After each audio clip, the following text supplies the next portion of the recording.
old show.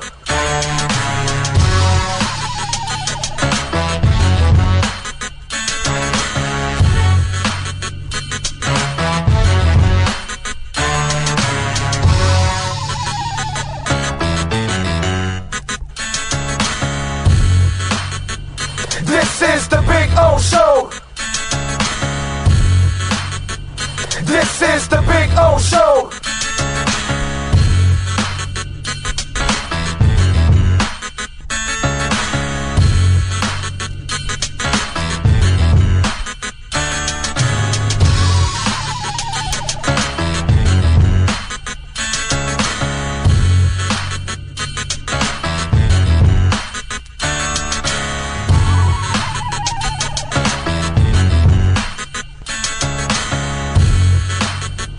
This is the big O show. This is the big O show. This is the big O show. This. Just one place sold the most Acura models in the last 17 years. Acura of Pembroke Pines. Drive a new 2025 RDX for $19 a month during our 17th anniversary sale. When presenting an award to an employee, athlete, executive, or fantasy GM, make sure you call Orvieto's Awards and More. For 35 years, these custom award specialists have been providing plaques, trophies, custom framing, while providing state-of-the-art laser and computerized engraving, UV printing, and glass crystal etching. They do all their engraving and printing in-house for quality control. Call Charles at 305-949-8098 or visit them at orvietosawards.com. Orvieto's Awards and More, where recognition is rewarding.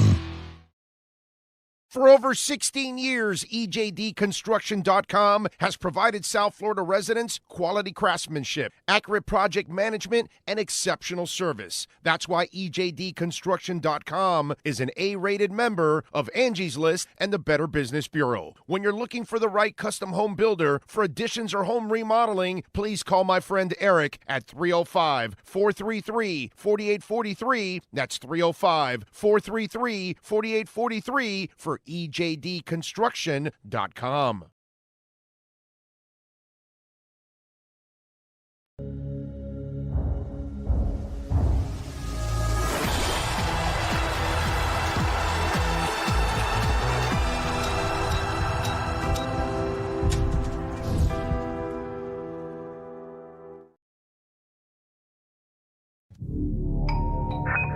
I think I know what this is. Houston, we have a package. Hello? No matter where you are, the Sloman Shield Home Security System guards your home. With next-gen perimeter protection, 24/7 monitoring, and interior motion sensing. And right now, get a free Sloman Shield security system and doorbell camera, all professionally installed, for free. Shield your world, the Sloman Shield. Just one place sold the most Acura models in the last 17 years. Acura of Pembroke Pines. Take $10,000 off a 2025 Acura MDX during our 17th anniversary sale.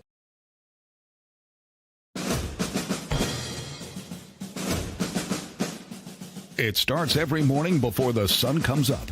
Projects are laid out. Plans are made. Equipment is fueled and loaded with inventory to handle all service requests. Orders are given to an army of skilled landscape maintenance professionals, certified arbor trimmers, irrigation technicians, and licensed pest management experts who fan out to communities and businesses all over South Florida. Experienced, on time, and dependable. Our staff is fully trained, licensed, and insured. Contact us by phone, email, social media, or through our website to answer all your landscape questions. We are Cutter's Edge. Total Landscape Solutions.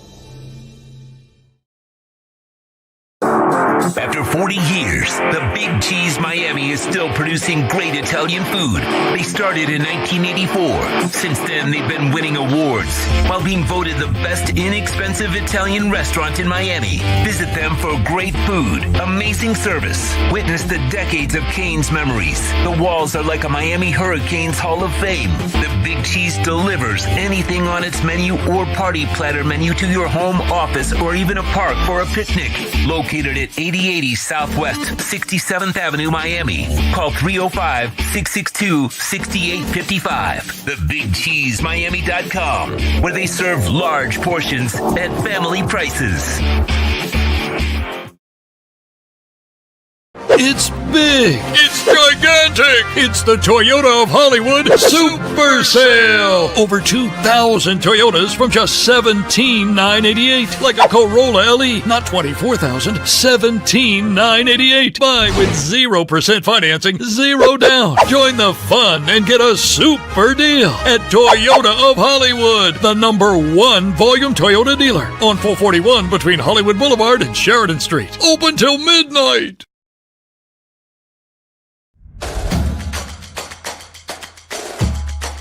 Welcome to Caneswear.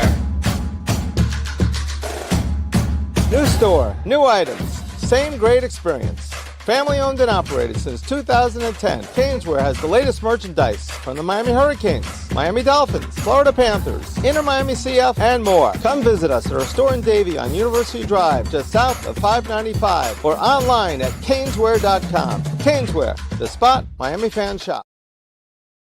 When it comes to your smile, confidence is so important. At Moody S Dental, they provide the services to get your smile back. This family-run practice prides itself by offering the latest technology to give your family the best experience possible. Moody S Dental has been in business for over 30 years with offices in Hialeah and Plantation. They accept most major dental insurances. They provide free new patient exams, 20% off select treatments. To qualify, please follow us on Instagram at moodys.dental. Moody S Dental has been in business for over 30 years. To schedule an appointment in Hialeah, call 305-821-0231 and Plantation 954-692-6825. From Invisaligns, dental implants, same-day crowns, and the preventative care and preservation to get your smile back. Go to moodysdental.com to find out more and tell them Big O sent you. Before you buy or lease a Honda, Volkswagen, Hyundai, or any other model, compare Subaru, rated #1 in safety at Subaru of Pembroke Pines. Buy with 0.9% financing, 0 down. Forester with symmetrical all-wheel drive, $259 a month. Crosstrek with symmetrical all-wheel drive, $239 a month. During the Subaru A Lot to Love event at Subaru of Pembroke Pines, South Florida's #1 volume Subaru retailer. Oh, great. You have a doorbell camera. Now you have a front row seat to your house getting robbed. They're breaking into my house! Ooh, there goes the TV. I'm sure it'll turn up at the pawn shop. No, not the TV! Just because you can see them, that doesn't mean you can stop them. With Slogans, you get 24-hour monitoring, a free home security system, and professional installation. Plus, free doorbell camera, one that'll actually work for you. Get out of my house! Get out of the house! Call 1-800-ALARM-ME. If you're looking to take your home or business to the next level, then RM Contractors can assist you. RM specializes in new residential turnkey, new commercial turnkey, home and office remodeling. Call them for free estimates. Serving all of South Florida, licensed and insured. Call Ray, 305-345-3649. You work hard to create the perfect atmosphere. You dream it, we'll build it. RM Contractors, 305-345-3649. Or Instagram at RMC Fisher Island. Hi, this is Jeff Welt from Welt & Rayom. Dan and I have been in business together for over 22 years. We're not your typical lawyers. When Dan's not working in the office, he's flying his stunt plane. When I'm not in the office, I'm either getting tattooed, bowling, riding a motorcycle, or going to concerts. We might not be your typical attorneys, but we are aggressive attorneys, and we'll do whatever it takes to get you what you deserve. Consultations are always free. Call us anytime, 24/7. Welt & Rayom can help. Just one place sold the most Acura models in the last 17 years. Acura of Pembroke Pines. Drive a new Acura ZDX, $439 a month during our 17th anniversary sale. The viewpoint statements or beliefs expressed on the following program by the host, guests, or callers are not necessarily the opinions of FantasyXS.com, Media Group Inc. ownership, management, sponsors, or website. When it comes to South Florida sports teams, very few in the media have witnessed, lived, and covered it like the Big O. Let's start the program dedicated to your favorite South Florida teams with a passion that's unmatched. The Big O Radio Show is on. Here's the Big O. All right. Good morning or good afternoon or good evening, depending on when you're watching. If you're watching live, if you're watching on your own discretion, if you're listening on your own discretion, thank you very much. We appreciate it. Don't forget to smash El like button. El Lico. So smash El Lico for us. And get that algorithms going, man. That's what it's all about, the algorithms. Get them things moving like New Yorkers. Anyway, let's see. What else do we got going on? We got some stuff to talk about today. Ira Winderman is going to join us at 10:30. We'll talk to him about all things Miami Heat and NBA because there's some stuff going on around the NBA. As always, we've got Inter Miami embarrassed as expected. Listen, bro, they made it to the knockout round, which I didn't expect it.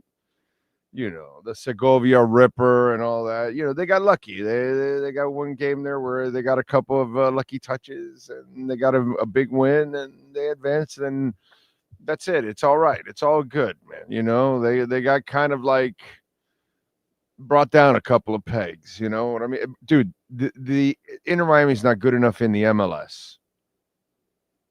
You expect them to compete with PSG? I mean, are you kidding me? Come on. Anyway, so we'll talk a little Inter Miami. We got the Heat. That one's kind of head scratching what's going on. One thing. Something else I do like. We'll talk about that. NFL, we got some news. Nothing really on the Dolphins. There's really nothing to talk about unless you want me to, I don't know. At this point, what are we going to do? Talk about we're 69 days away or 68 or 65 and what number they wore it, or what are we going to talk about? About how Tyreek is irresponsible, or we're going to talk about whether you believe in Tua or not, or is Mike a good coach or not? Like, what is there to talk about for the Dolphins? I'm not exactly sure. So we could just like hash over the same old arguments that we've been having, which, again, I'm not doing any of that. So there's really nothing going on with the Dolphins at all. Waiting for something on Jalen Ramsey, waiting for something on Jonnu Smith. Trades will happen eventually. I just don't know when, but trades will happen with those guys. So we just waiting, and there's really nothing else to talk about Dolphins wise. Did Tyreek get arrested? I didn't see him get arrested at all this weekend or in trouble. I didn't see anything like that. Did anything like that, Sean, at all? Did you see? No? Okay. So good weekend for the Dolphins.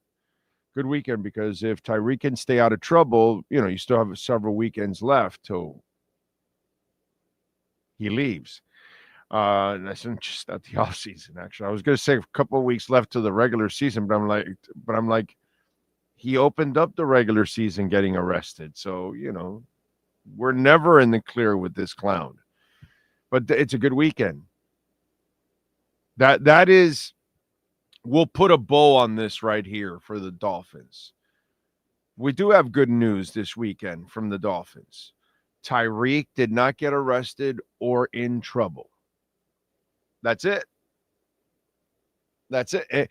Every weekend that he doesn't get arrested or in trouble is a good weekend for the Dolphins, because there's a good chance that no one else on the team is going to get arrested or in trouble because pretty much the rest of the roster is pretty decent human beings. But we know that we have one freaking idiot. And so every weekend we all run to our churches and synagogues and temples all over and pray that the idiot will not arise. And guess what? Our prayers were answered for the weekend. We'll be back at the temples, synagogues, and churches on Friday. Anyway, so good weekend for the Dolphins. Great weekend for the Dolphins. So we'll talk about that. I also want to talk about, I don't own one. At least I didn't think so.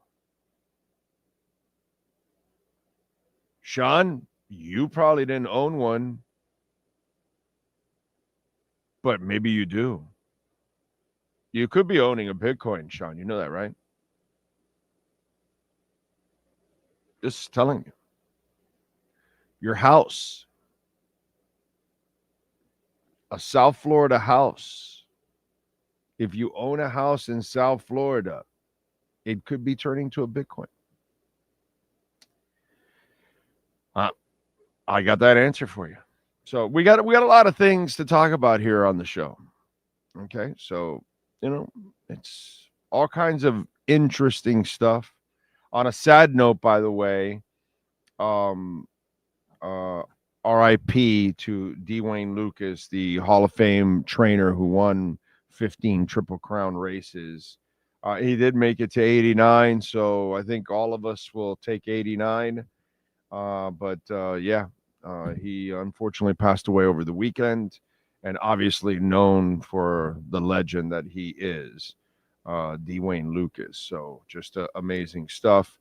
Don't forget, folks, lots of ways to support the show. You can hit the like button. We really appreciate that. That gets the algorithms going. Of course, you can also make a donation to the show, Cash App or Venmo at Cash Big O Show. That is Cash Big O Show, Cash App or Venmo. And by the way, we are trying to go to Spain. I think we're going to end up going because we're getting there, and we're getting there closer and closer. But if you can also make a donation. That's our GoFundMe page to go to Madrid. Although most people are sending their donations through Cash App or PayPal or Venmo. Actually, Cash App or Venmo. Let me not do the PayPal thing. I don't know yet. I don't know if that stuff is changing, and I don't want to mislead people until I know what the hell I'm doing with that stuff. But Cash App or Venmo, most have been supporting that way, and we always appreciate that. Thank you, thank you, thank you.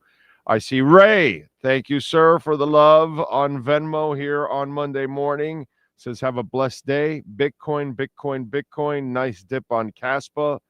And shout out to Espinosa Cigars. Yes, Eric, Shorty, good people, man. Good people there at Espinosa Cigars, man. Thank you, my brother. As always, I appreciate you immensely. What else do we have going on? And of course, Cash App or Venmo at Cash Big O Show. That is Cash Big O Show, Cash App or Venmo. And you can make a Bitcoin or Ethereum donation, Chainlink, and Solana too, by the way, on Venmo. As Venmo has opened it up, which is pretty amazing. What else do we have going on in the world of sports? Do want to remind you, Jeff Welt and Daniel Rayom are proud sponsors of our program. Love talking about Welt and Rayom. We are now in hurricane season. And it's never good news when you're in hurricane season because, as you all know, and anywhere in Florida, listen, a lot of our listeners, unfortunately, because I hope none of you have to call Jeff Welt and Daniel Rayom, because obviously something's not going on well in your world if you have to call Welt and Rayom, right? And several of our listeners on the West Coast, when they got hit by those storms, they ended up calling Welt and Rayom, and never call the insurance companies. You always call Welt and Rayom first. They have their own adjusters. They send their adjusters. They assess the damage, and then they call the insurance companies on your behalf, and they deal with them, and you don't have to deal with them, which is as you all know, come on, man, it's a headache. You don't need to deal with that. And plus, you get better results when a lawyer is calling because they know all the laws and loopholes. So even if you don't need it right now, you're not dealing with bankruptcy or homeowner property damage or personal injury or commercial litigation, criminal defense, God forbid, condo damage, business owner claims, whatever it is, folks.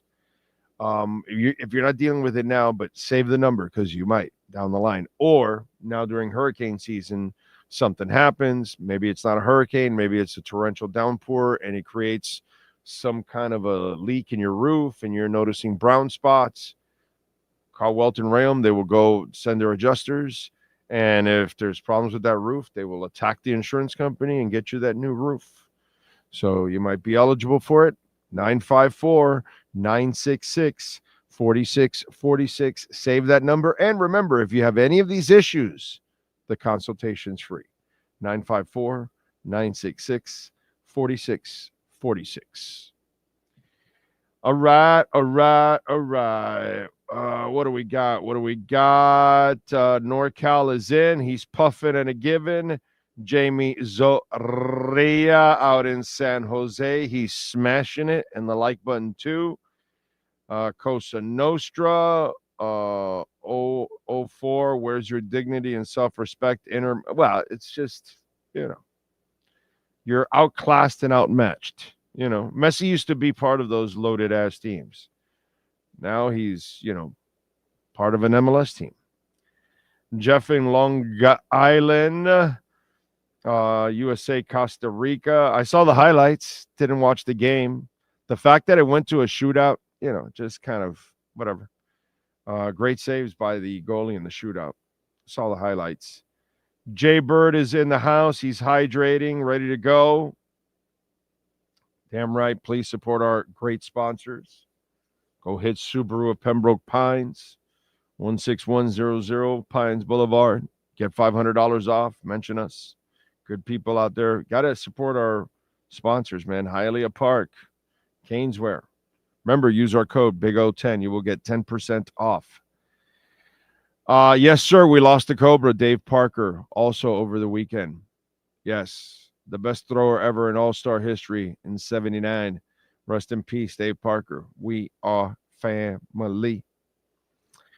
Oscar Rojas is smashing it in Melbourne. Aquavision. Cidola. Inter wasn't going to have a chance in this game. Again, super fortunate to advance to the knockout round. Okay. One-Eyed Jack, Big Johnson, John Padilla. You know what I tweeted out in that game while I'm watching it? Of course, I'm old. But I go and I tweeted out that gif of Leonardo DiCaprio when he's on the couch and he's that. And so when I'm watching the Inter PSG, I go, this is like watching the Dolphins make it to the Super Bowl against the Niners. And, Marino and company got freaking just spanked and sent home. Like, bro, you guys don't even belong in the same field with us. Get out of my face. Of course, some of you are too old to remember that. So then I brought up, I said, this reminds me of the Heat making it to the finals against the Denver Nuggets.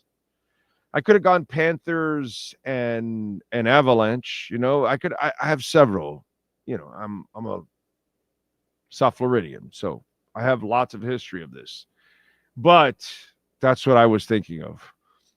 It's that moment where one of my favorite teams is on a big stage, and then I realize, God, they're fucking overmatched.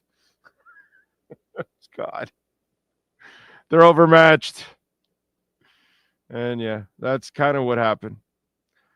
Alexis Palenzuela, Juan Rosa, Rose Marco is in. Sweet Baby Ray, thank you, sir, for smashing it. And great to meet you, brother. And I appreciate your amazing support all the way back to Radio Familiar. That's hardcore there. That's hardcore. That's hardcore. Okay. That is hardcore. Anybody that's been with me since Radio Acción. Thank you, sweet baby Ray. That's amazing. Good morning to you, Mr. Mad Max. Damn, the film gent just got a new HRV and got rid of my old CRV from Honda, just not from Pembroke Pines. Well, what can I tell you? But that's a Honda. We don't have a Honda. So, but good for you, my brother. Good car. Honda's a good car. I like the Jesus, what's the name of that the SUV? Prologue. It's nice. It's nice. The Prologue is nice. Let's see. NCOG is in. Peister, funny how the Marlins have best winning streak in Major League Baseball. It's awesome. The sun shines on every dog's ass. The team still sucks, and they're not going anywhere. And does it really matter? You know what I mean? Thank you, Pat in Asheville. My little punk museum shirt when I visited Vegas and went to the punk museum. Thank you, thank you, thank you. Vamos Gatos, Skyler, Waltoli, Horn Dog, Ocala Joe is smashing it on the last day of June, listening to Van Halen's Panama in the background.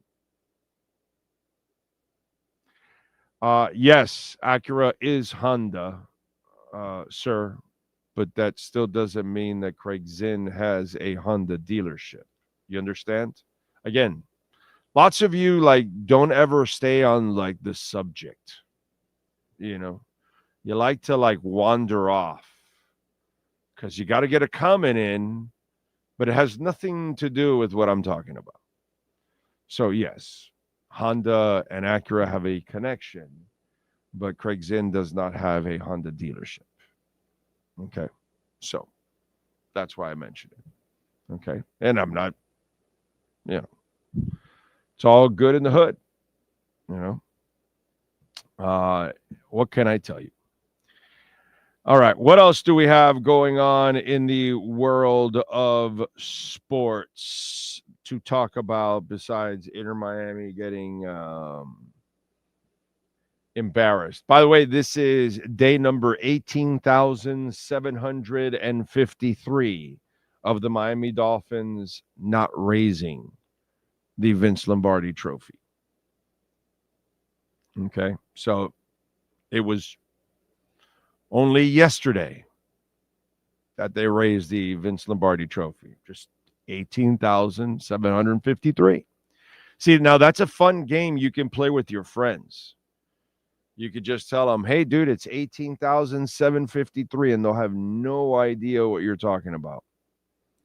And then you'll hit them. Yeah, that's the last time the Dolphins raised the Vince Lombardi trophy. And they'll be, oh, shit, dude, come on, So if you want to mess with your Dolphin friend, that's a great way of messing with them.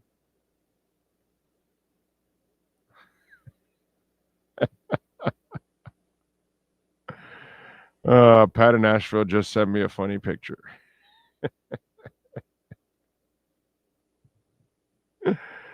Good shit. Thank you, Pat. Appreciate it. That's a good laugh. It's damn good laugh, my brother. Appreciate you. All right. What do we have to talk about? Heat. We're going to talk to Ira Winderman here at the bottom of the hour in a couple minutes here. One, I love the Davion Mitchell move, right? Listen, I know the Heat are going nowhere. I knew they were going nowhere last year. I know Dolphin fans have a problem with that, and then the Heat fans, they get really sensitive about that because they're super delusional. They're like a really super delusional fan base. Now I think they've been hit with the cold water now, and now they're coming back to reality finally. Some of them are still not there, because they wanted to trade for Durant still, which, really, seriously. So, you fall into that that pothole of, oh, I just want to, I'm happy just being somewhat relevant. I thought it was about raising banners. Durant's not going to get you one. But anyway, so we're past that stupidity, thank God. But now we've got a very interesting one. Duncan Robinson has opted out, which to me, I was celebrating. I understand that he probably will make more by getting a multi-year deal or something, but to hear the fact that they might be negotiating with him to bring him back again. Have you not watched Who You Are, Miami Heat? Pat Riley? Have you? Do you just want to keep going down this path because you're trying to desperately hang on to, I don't know what, mediocrity, average? When I see, and we're going to talk to Ira, if there's really that they're trying to negotiate a long-term deal with him, I want you to clear house, bro. I want you to get rid of Duncan. I want you to get rid of, what's it called? Wiggins. I want you to get rid of Bam. I want you to get rid of Tyler. I forgot who mentioned it. Was it Anthony Chang? He says there's also a chance that there could be a sign and trade deal with Duncan. And I'm like, if there's somebody stupid enough to want to give you a pick because they can accommodate it in their cap or whatever better in this, then, oh my God, yes. Yes. But when do you draw the line in the sand, Miami Heat, Pat Riley? When do you actually look in the mirror and say, I'm tired of being just mediocre or average? And it's not that I would tell people, only with the Marlins, I would tell you never to buy their tickets because obviously that's a franchise that doesn't give a shit about winning. They're never going to keep any players or anything like that. But with the Miami Heat, like, why would I continue to be a season ticket holder to watch that?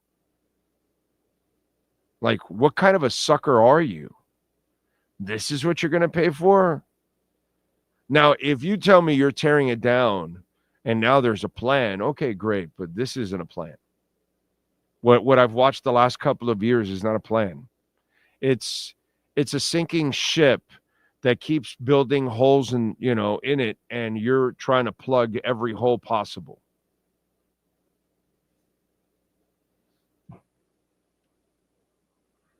You're like the kid from Christine in Jaws 2 saying Shakespeare or whatever it was that he was spewing off, and then pumping your raft, and there goes another hole, and pow, and he's got to fix it. And that's what the Heat have no plan. There has been no plan the last couple of years. Let's get that shit straight. They're doing everything on the fly.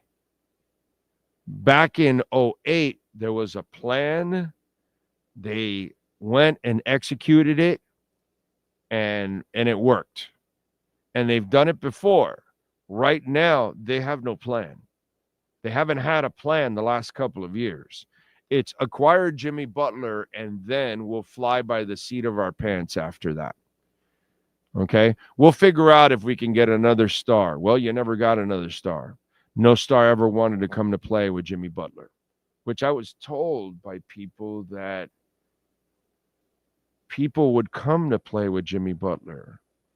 I was told by people that were in the know, apparently, in the NBA, that people would want to play with Butler. Well, apparently they didn't, because he couldn't attract the star outside of Kyle Lowry. That was your fucking plan?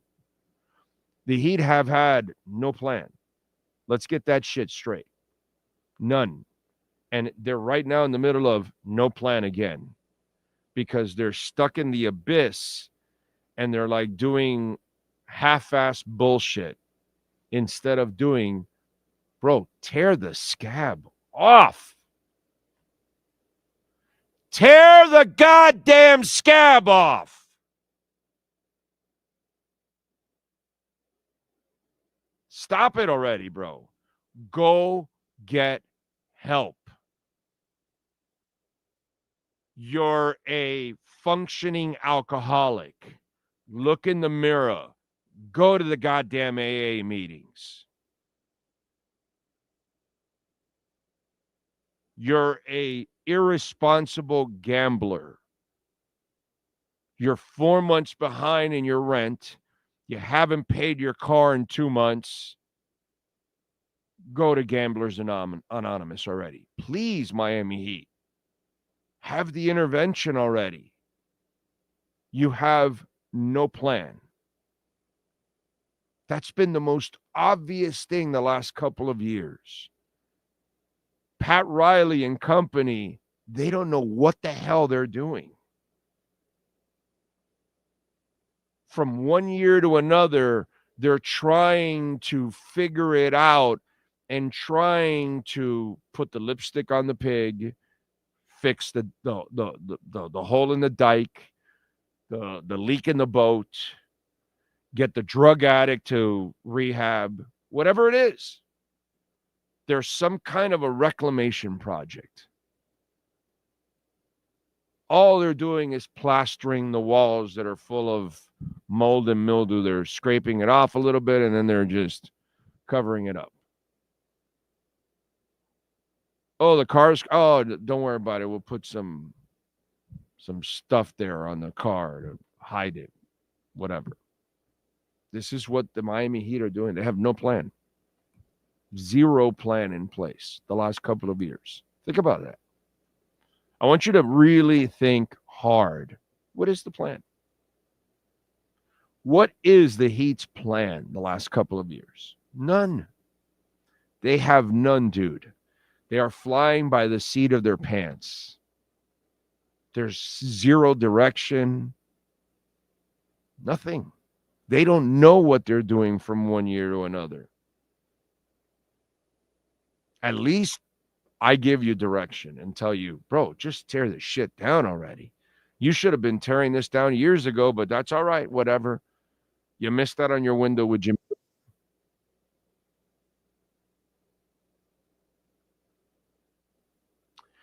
That's the amazing part. How do you decipher that? I'm not exactly sure how you decipher that. By the way, go see our friends at Subaru of Pembroke Pines, and remember, you could use our QR code, and you will get $500 off. Or you can mention our name.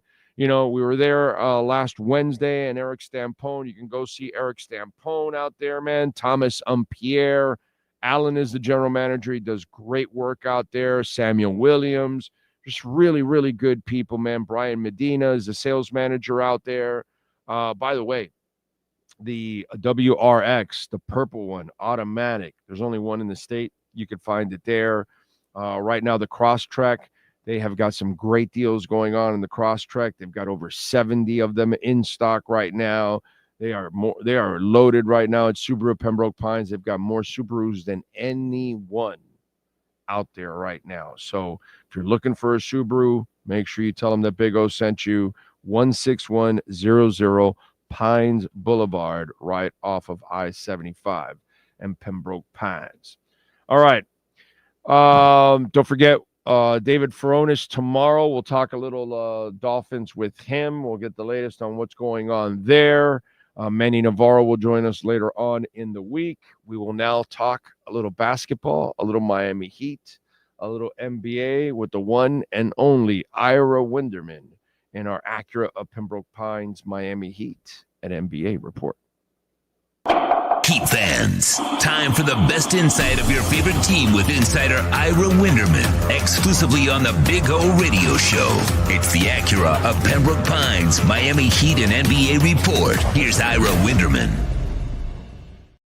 All right, all right. And Hoyun, by the way, sir, thank you as always for the support on the program. Thank you, sir. All right, Ira. I was just talking about this before you got on, and since you're a gentleman that's been covering this, and you've been covering all different iterations of the Miami Heat, and especially everything that Pat Riley has done from day one. Explain to me, what is the Heat's plan? I'll be glad to. And for this reason. Free agency doesn't start at the start. Trade season doesn't start at the starting gate. So I understand the consternation of Orlando Alzagari and others out there on the Webiverse. Right now, if you were to ask me what the hell are the Heat doing, I can honestly say I have no freaking idea. Because right now, you cannot take a team that finished 37-45, that had the worst all-time playoff blowout margin of loss in history, and in any way, shape, or form say to yourself, you know what? Let's run this sucker back. So to say that this is the end game is to say that Pat Riley and Andy Ellisberg and Adam Simon and the Arisons and everyone are a bunch of buffoons. I don't think they are. Oh. We all agree they are not. So what I would say to this is, and no matter what happens, maybe they are a little lost right now. They are kind of. But we don't even know that, Big O, and I'll tell you why. I'll tell you this: the last couple of years, they're a rudderless ship because they really don't know what they're doing.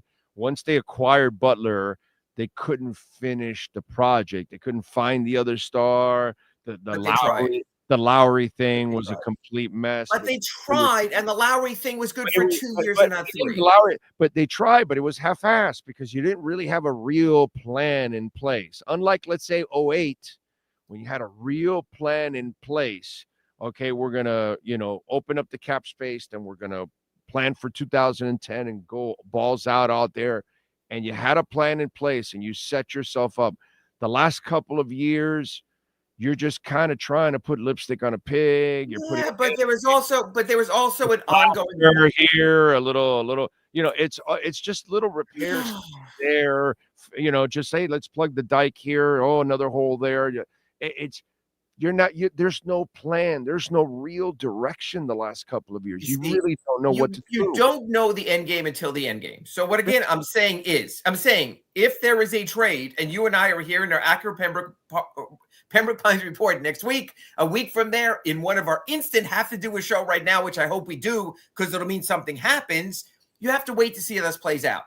You've got to remember, in warfare, one of the most dangerous aspects is sabotage, where even the great armies of all time can be sabotaged. So the Jimmy Butler situation was like nothing that any other team has dealt with. Even LeBron James, when he sabotaged the Miami Heat, did it in the offseason. He had them, you know what? I like Shabazz Napier. Boom, we're going to draft Shabazz Napier. Worse than that is he waited to give him the decision until after the moratorium, which that's what I was going to say. I was going to continue. We need to get better. We'll give you Josh McRoberts. We'll go ahead. We'll give you Danny Granger. Now, they might not have been the right moves, but at least the sabotage came in the offseason. Big O, big hockey fan yourself. Follow the Panthers, big fan. What if Sergei Bobrovsky wanted out and sabotage the Panthers by saying, I'm just going to stop some of the pucks because I'm really not into this. Season goes to the crapper. So this was a unique situation. This would be like one of Mickey Arison's cruise ship captains saying, you know what? I'm getting off on the dinghy. Guide the damn thing yourself. It's just sort of unprecedented. So what I'm saying right now is I agree with Heat Nation. This is one of the hardest things for me to say. I agree with Orlando Alzagari. Right now, the Heat look like there is nothing set plan in place, look like very much the 10th place team they were at the end of last year. But I just have more confidence and faith that they cannot look themselves in the mirror and say, this is good enough. Because you know what? Atlanta got better. They got Kristaps Porzingis. Charlotte got better. For nothing, they got Colin Sexton. Orlando got better. They got Desmond Bane. So if the Heat are just going to be rudderless and running in place on the treadmill, they're going to fall further behind. And they have to know that. There has to be a plan B. The one thing Orlando Alzagari knows and our listener know, the Heat keep things very close to the vest. A lot of times, when do we find out? When it happens. So all I'm saying is this. I damn well better not be coming back next week and the week after when I'm in Vegas and saying, well, Big O, so far nothing, but something still could happen. Because the one thing you know, the league keeps evolving and revolving and other things happen and players come off the market. If the Heat wanted Porzingis, too late. If they wanted Drew Holiday, too late. They wanted Kevin Durant, too short, not enough there. They damn well better have a plan B, C, D, E, F, and G all the way out to Z until they do something. Because you cannot run back 37 and 45, playoff destroyed, and literally, Big O, the players who walked off the court for the final time this season with their heads hung low and say, guys, hey, let's run this back again. Let's do 2.0. Because Big O, would even the players buy it at that point? Yeah, no, it's crazy. This is what I've also been trying to tell like Dolphin Nation. Like some people tell me, well, they had to take a step back and not spend a lot of money. And then maybe next year they'll get back on track. And I'm going, so then you're telling me they're going to tell you, yeah, we're going to take a step back with Mike McDaniel to then come back with Mike McDaniel again next year? No, that makes no sense either. You know what I'm saying? So this doesn't make sense to me. And so when I look at like, here, help me out with this. I love the Davion Mitchell signing. It's 2 years. It's harmless. He fits the culture.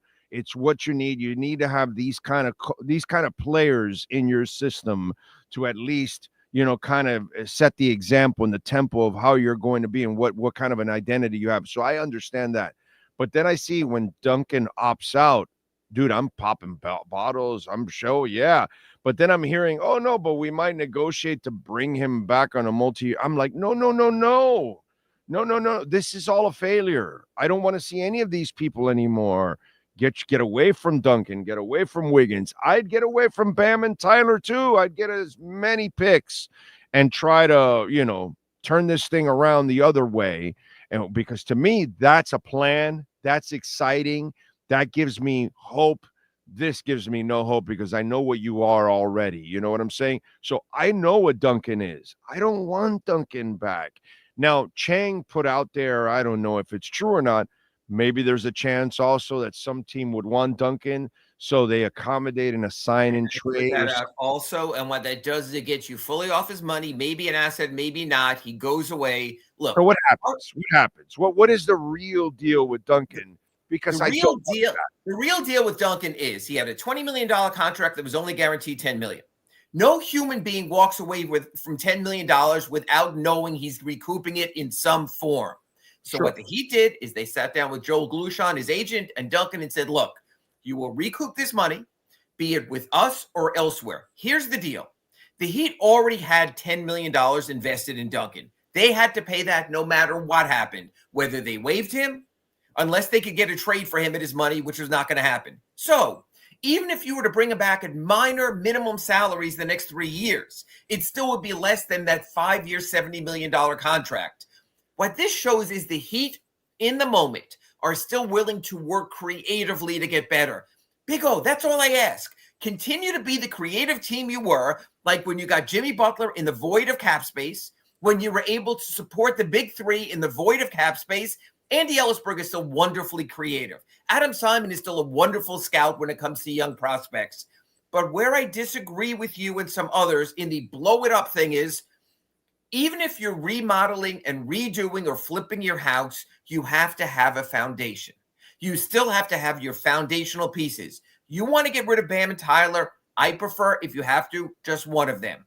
I want foundational pieces. Is Khalil Ware a foundational piece? Is Nikola Jovic a foundational piece? Is the player they got in the first round of the draft from Illinois a foundational piece? So what I think is going on right now at 601 Biscayne Boulevard is this. They have a board there with two sides. On side A is, these is who we're going to build around going forward. And on side B is, these are the players we have to move to make it happen. Because they have to move someone to make it happen. They have to move the earth to get back out from where they were.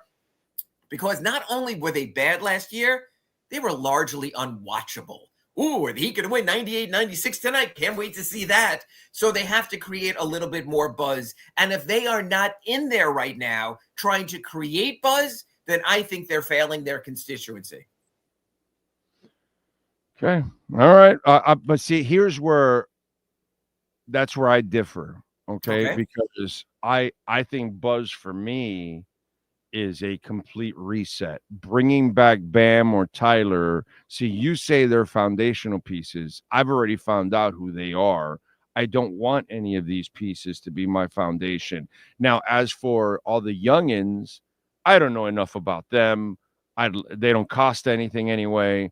So I want to keep all my youngins here and let Ware and all. Give these guys a shit ton of playing time.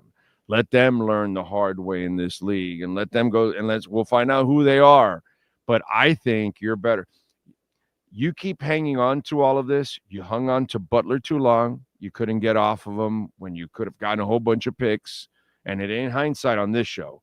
But it's all this stuff that goes on. Hell, Duncan, you could have traded him 2 years ago and probably would have gotten some value for him. Not sure about that with the number on his contract, but okay. Yeah, well, no, but at that moment, he was actually playing pretty well. It was a little bit more of a well-rounded game. You might have gotten something in return from a team that needed a shooter at that moment or something when he was playing well. Now Bam and Tyler are guys that you could have gotten something here at the trading deadline. And then you had the second half and the player come out and say, whoa, all we have to do is attack Tyler and we'll get points. And now you risk also him getting injured again, which would hurt his value again and trying to unload him. To me, the Heat are losing opportunities on all of this and getting off these players and picking up, pieces along the way to rebuild. That to me would be the exciting part. What you're doing now, Ira, there's nothing that's going to take you anywhere now anymore. And I understand that, Big O. But here's just a point just to bring out, and please, super chatters, help us, even if you have to pay Big O. Here's my point. Mikal Bridges was acquired for 5 first-round draft choices. Yeah, I know. Desmond Bane was acquired for 3 first-round draft choices. So what I'm saying is this. If you trade your players for picks, keep in mind what it might take just to get back an equivalency. Look, can Tyler Hero defend? Yeah, probably not pretty well. I agree with that, and he was attacked. But this is an offensive league. And you have to score on this team. And there's not a single player on this team basically last season who could score except for Tyler Hero. I'm not giving up that offense after I first found it. Bam, hey, you give me a quality piece in return, I'm more likely. Stay healthy? You're basing it on 1 year that the kid stayed healthy. And I'm basing it on holding off on an extension, taking my chances, asking him to back it up just like Pat Riley asked him to do it the first time. After 2 seasons, I would feel better. After 2 seasons of keeping up that scoring pace, I would feel better. Then I would do it. When I come to the Heat, whether it's Tyler Hero's extension, God bless him, Nikola Jovic's extension, everything is on hold for this one reason. You're not good enough. Show me you're good enough as a player. Show me you're good enough as a team. For me, the Heat, that should be the waiting game. Not on making moves, on extending, on offering additional money. That should be the waiting game. Matter of fact, Big O, you said something here at the top of our Accurate Pembroke Pines report when you like the Davion Mitchell 2-year, $24 million contract. I agree. That is value for the player. And yet part of me says you shouldn't have spent anything into next summer. You should have been able to mass your cap space for a trade or a free agent signing, try to do the best possible 1-year deal if Davion would have bitten, and I don't know if he would bite on something like that, but you can't also be spending into the future, just like you're concerned with Duncan Robinson, until this team shows me that it has a future. The Panthers, when they made the Kachuk deal, they had a future, and they built from there. You have to do something that says to me, oh, this is the Shaq reset, the Big 3 reset, the Butler reset. You know what? Even the Dragic reset. At least we have foundational pieces to move forward. Right now, when I ask anyone in the NBA, what are the Miami Heat? They're not the defensive juggernaut they were before. They're not a high-scoring team. They never score bottom third of the NBA the last 2 years. They're nothing now. They're not the meanest, hardest working, toughest, blah, blah, blah, bull crap. Get rid of the motto. They're not that. So first, what I need to know for the Miami Heat is, who are you? What is your foundation? And then you build on that. You're saying take it to the bottom, okay? Yeah. I'm saying maybe take it down to the second or first floor, not to the basement, and then you can get back up a little bit sooner. I think that is doable. All the picks will help you either draft young players, and maybe you'll get lucky and you'll hit on a Wade. You'll find a Butler, by the way. Butler was a hell of a player, by the way, for a number 9 pick. That was a hell of a freaking pick, right? Number 9, right? Ira? Butler was 29. Butler was the end of the first round. Yeah, Jimmy Butler was the end of the first round. No. Karan. Butler. Oh, yeah. Karan was a 10 pick. Karan was a number 10 pick. Right. So, they had two. Yeah. So I'm just saying, maybe one of those that you trade ends up being a lottery. Maybe you end up in the lottery. Maybe. People, that's the word. Big O is using maybe. But I like the fact that you have the pieces to either trade to acquire something, maybe something disgruntled. I'm fine with that. You've been an expert at that. Maybe you don't have to give as much because that player is disgruntled. And Riley has been a genius at taking advantage of those kind of situations all over the league. Or you have been very good at drafting. So maybe you go keep drafting and you find a kid that just becomes. And you're right. And they have their own lottery pick next year. And if ever there was a time for a gap season, it's a gap season. But as you know, Big O, I'm going to stop you. Stop clapping. I'm going to stop you for this one reason. You know this, Big O. Eric Spoelstra will still screw it up because he'll coach the crap out of whatever you give him. That if you give him anything, he'll get you in the play-in, right? Well, I don't know if you go so young, he'll get you in the play-in. But if he does that, I love the guy, bro. He's just great, man. And he'll be developing your young players, and you'll have agree with that. Now you and I have common ground. I just find it exciting to go completely raw and go young and all those kind. I tell you all the time, I love the summer league. I love watching the summer league because I love to see if there's any new kids that could possibly help you off the bench. Like we saw with Pella Larson last summer. I agree, Kashad Johnson. And what I'm saying to you is this. This is the middle ground I'll meet you on, Big O. I agree there should not be a minute where Terry Rozier takes a minute of playing time from Pella Larson or the Heat's number 1 draft choice. There should not be a moment in time when you are playing Kyle Anderson, God bless him, ahead of Nikola Jovic. I do agree with that. That has to be the starting point. You have to use your minutes judiciously with your young players to let them develop. They started doing that with Pella Larson. There were payoffs last season. It has to be the same this season. So what I'm saying to you, Big O, is I think there could be a middle ground of growth, a middle ground of casting toward the future, and that you have to change something at the top. Something at the top of the roster has to change because the top of this roster, when you're talking about twosomes in the Eastern Conference, God bless him, but Bam and Tyler only get you so far, and I'm not so sure they get you past the top twosomes right now of the Atlanta Hawks, for example. Now, the Porzingis is there, so you have to do something. I agree. All right, Casper the Friendly Yakachunas. What do you think? An unfathomably good pick. That stuff falls in your lap. Now, here's the thing. You mentioned one before in Karan Butler. Twice in the last 2 decades, 2 decades plus, a player has fallen to where the Heat didn't work out the player, think the player was going to be there. One was Karan Butler. There were wild rumors on draft night that he had bullets lodged all over his body. God bless the rumors. The Heat got the value piece to get Shaquille O'Neal, win-win. Another player who fell to the Heat who no one saw falling, 2015 Justice Winslow. Yeah. Well, it turns out there was a damn good reason that he fell to number 10 because he could be seen last season playing for the Raptors G League affiliate. That's where he is right now. In this case, I think this is the right player at the right time who can make the passes to make players better, who has that creativity to make the game fun.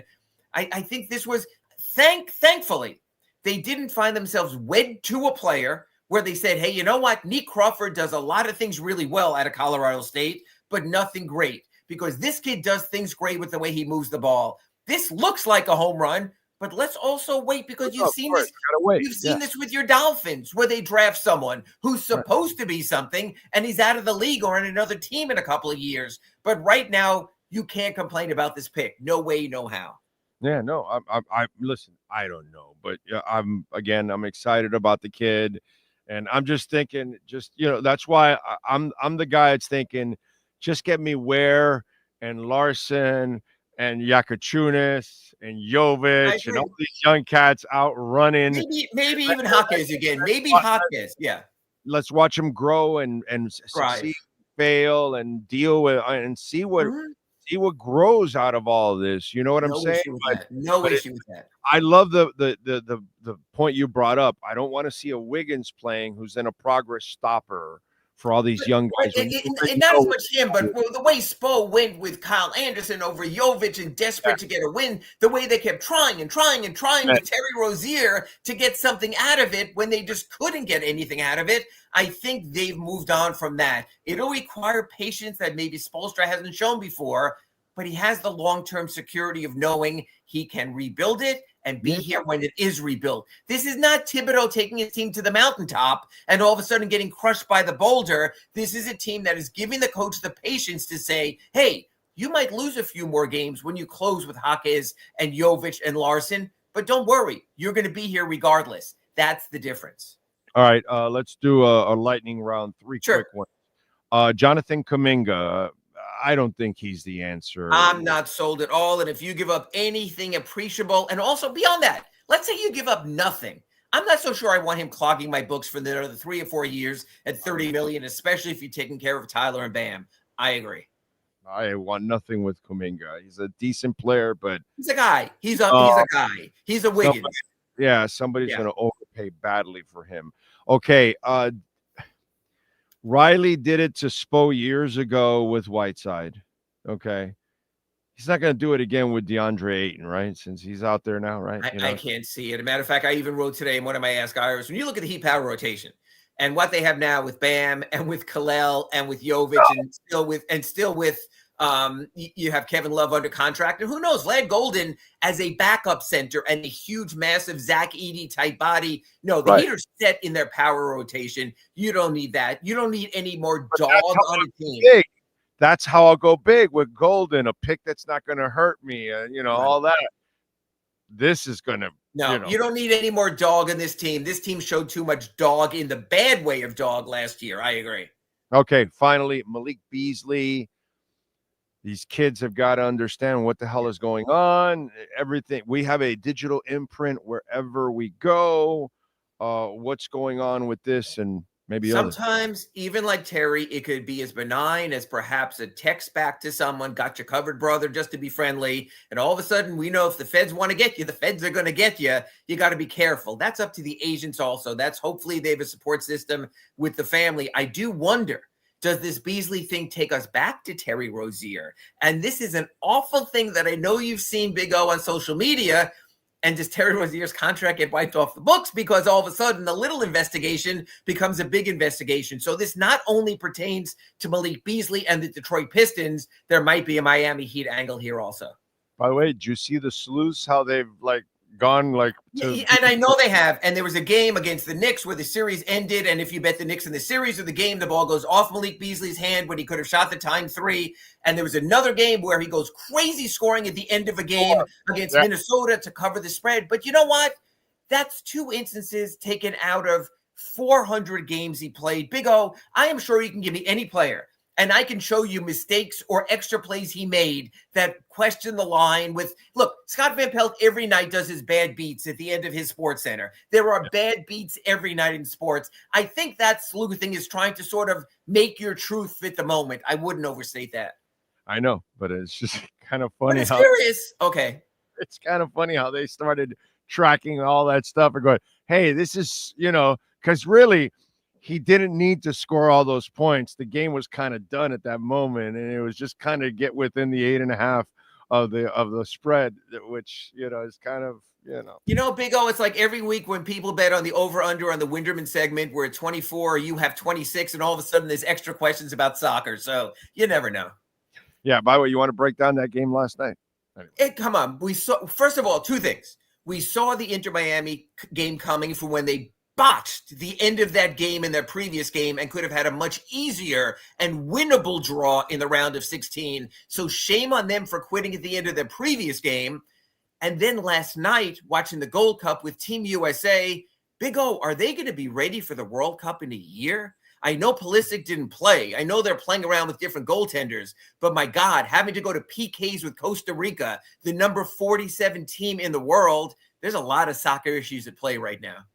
All right. Good stuff as always. All right, my brother. Thank you. What do you got going on in the Sentinel so folks can check you out? At the moment, we have a preview of how free agency day might play out. As soon as something happens, we'll let people know. And as I asked the question of my Ask Ira over the weekend, they can't keep this thing together and run it back. So we will see it. Literally, I will have the run it back meter to see hopefully if they could swing this thing in a better direction. Going to be an interesting week. Going to be interesting. We talk again next week on our Acura of Pembroke Pines report. Blow it up, baby. Blow it up. All right, Ira. Ira Heatbeat on Twitter or X or whatever the hell you want to call it. Ira, have a fantastic week. You too, Big O. You got it. And, of course, Acura Pembroke Pines, you got to reach out to our friends at 15601 Pines Boulevard, just off of I-75 in Pines. Tell them that Big O sent you. We were there on Friday. They got an amazing selection going on right now. They've got a fleet of certified pre-owned vehicles. You got to check them out, too. They've got the 17th anniversary sale going on right now. You can get the Integra $339 a month, 3.9% financing for 60 months. The ZDX getting electrified, baby, $439 a month, 0% financing for 72 months. And the RDX, $419 a month, 4.9% financing for 60 months. Visit our friends at Acura Pembroke Pines and tell them that Big O sent you. You've been listening to the Acura of Pembroke Pines Miami Heat and NBA report with Ira Winderman. When you're looking for award-winning service and great deals from the #1 volume Acura sales dealership in the Southeast United States, you go to Craig's Inn Acura of Pembroke Pines at 15601 Pines Boulevard in Pembroke Pines. All right. We have some news.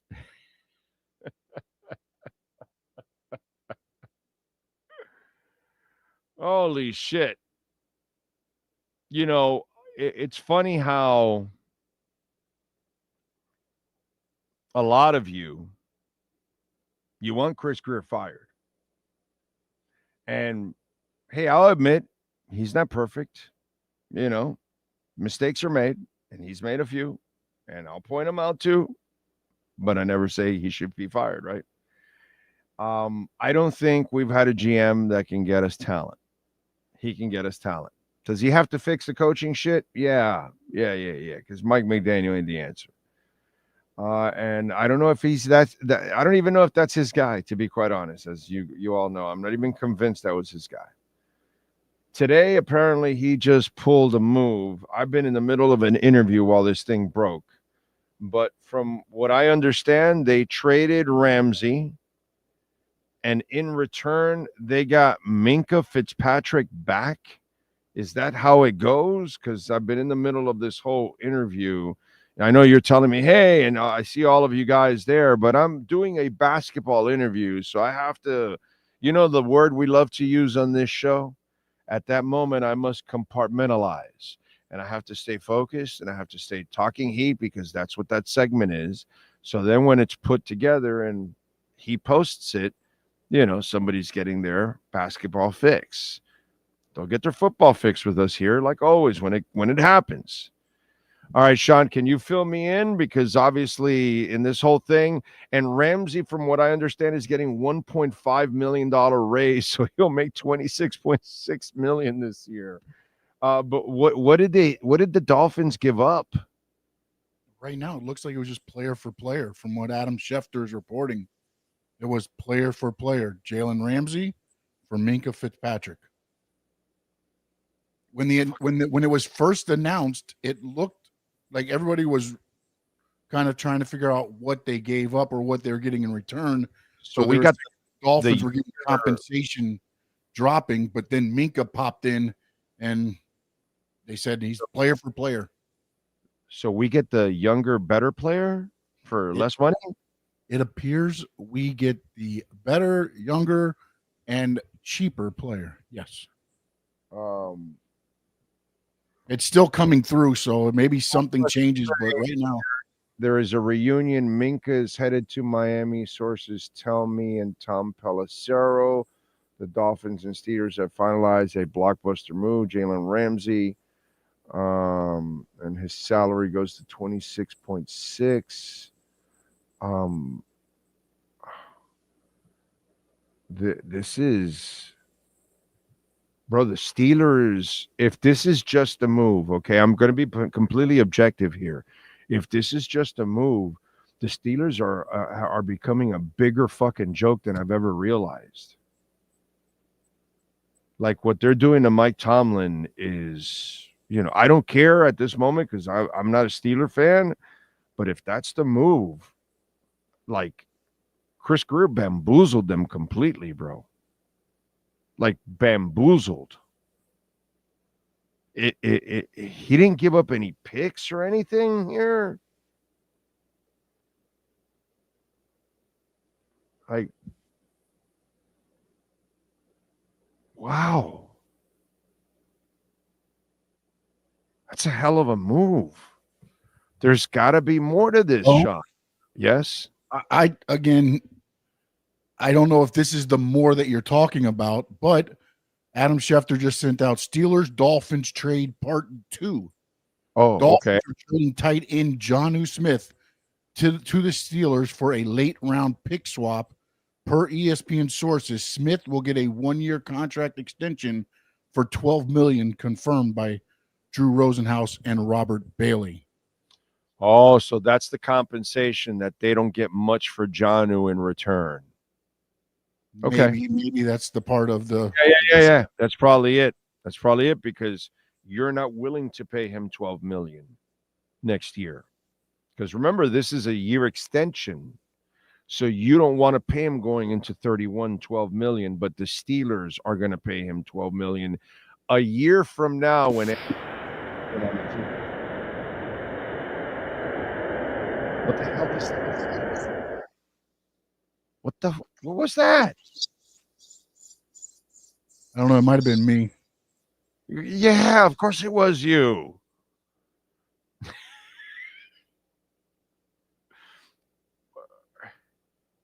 Is Jeff Spicoli or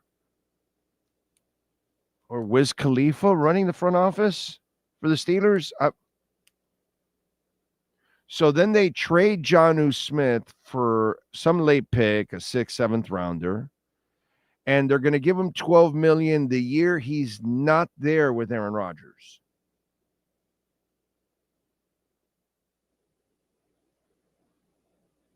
Okay. All right. Okay. Okay. If you're a Steelers fan, you got to be wondering what is going on with my team. Yes, sir. It looks like Tom Pelissero is now saying there are also draft picks involved in the blockbuster deal, which is sending Ramsey and Smith, but nobody knows as of right now, or it hasn't come out yet. But it looks like there are some draft pick compensations also. There has to be something here, bro. You cannot just get Minka just like that for a guy that's at the back end of his career, severely overpaid. You're dying to dump his ass. But hey, by the way, the fact that they're sending Minka back means he's not like the easiest going dude, okay? Because that means Mike Tomlin has had enough of you also.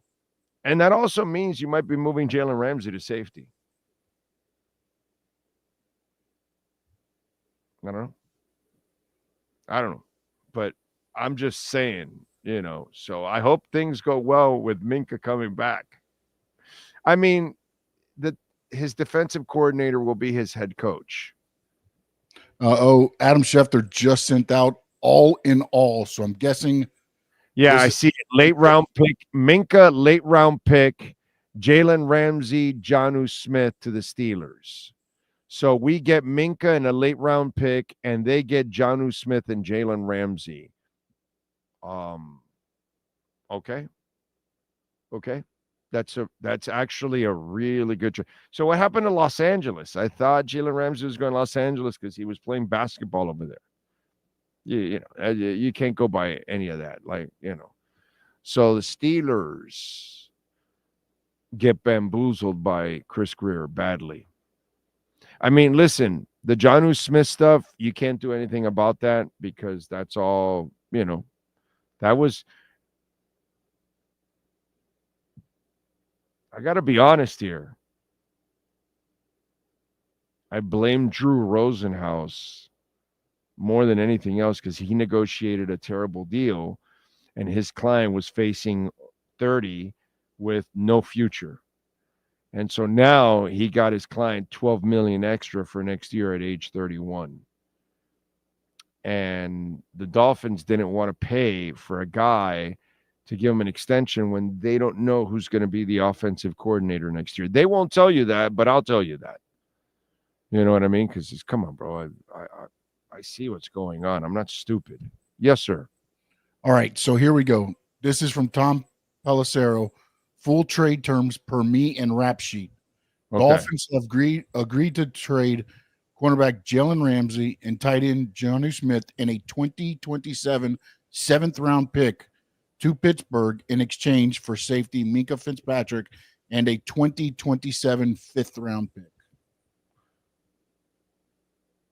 Okay. Wow. So we get Minkah and a 5th-rounder.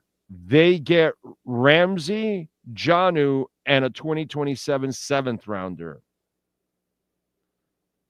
The Dolphins Chris Greer bent him over backwards and just rammed them. Okay? He just absolutely annihilated them. If that's the trade, wow. Look, this team's going nowhere anyways. So you're trying to build for the future. I love the draft. It's a foundational draft, as I've told you. Okay? For me, what I am looking forward to in this season is specific players improving, maybe the defensive group also improving in the process, and then, you'll lose your games and you'll probably fall short of the playoffs or something like that.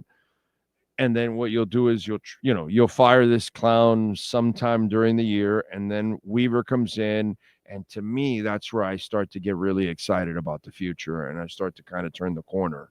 You know what I'm saying? Because again, yeah, dude, the Jalen Ramsey deal was not good. Giving the coach an extension was just flat out stupid. Guaranteeing Tyreek that the money, I couldn't have disagreed with that more. Okay. And by the way, I told everybody in that building not to guarantee Tyreek the money. Everybody that I talked to in that building, before they guaranteed it, which I knew they weren't at the beginning, they weren't guaranteeing it. That was McDaniel that convinced them to guarantee it. They weren't guaranteeing it. I can tell you that for a fact. They weren't guaranteeing it. And then they guaranteed it. So I can tell you that they make mistakes. And they haven't hired the right coach yet. But they can find talent, bro. They can wheel and deal better than anything we've ever had here in forever, bro. I'm telling you. So I would not ever let go of Chris Greer, to be quite honest. I'd find a way to figure out my coaching problem. And then obviously, I think he turned the corner as a GM and told the coach to go screw himself when he invested in guards, got big running backs, and then the draft was about fat men, which somebody said, did somebody say the draft should be about the fat boys and stop being the disorderlies? I don't know. That might have been the theme all offseason. So this is a hell of a trade for the Miami Dolphins. This is a hell of a trade for the Miami Dolphins. This was a terrible situation. They made a terrible situation into a massively positive situation. Gotta say. And that's pretty good, bro. That is a pretty damn good move, bro. Pretty damn good move. Let's see. Need a player like Minkah to stop Buffalo. You're going to need a lot more than Minka to stop Buffalo, my brother. Janu is a Steeler. Yes, sir. What do we have? Do you guys like it or what? Janu stings a bit. They weren't paying him. They weren't paying him, dude. So that's just the way it goes. This is This is Drew Rosenhaus's fault. He negotiated a shitty deal. Greer got the best of him in that deal, and so now he has to, whether it could be Tanner Connor, it's Julian Hill, I would say, is the starter. Julian Hill's more of the two-way player. He should be. The more talented player is Julian Hill. But I will say, Frankie, Tanner Connor is very intriguing. He's got a lot of speed. But guess what? Neither one has proven shit. So that's our problem there. Let's see. What else? Sayonara malcontent, says Kosa. Horndog says, oh, this trade is another clue that Greer is building this team for Weaver. You know where I've been on all of this. You know what I'm saying? I tell you, this is all a farce. This is all a facade. They just didn't fire McDaniel because they had just given him the extension. So they didn't invest in him, and they said pretty much, they didn't have to tell him, but it's sink or swim on you, buddy. And that's it.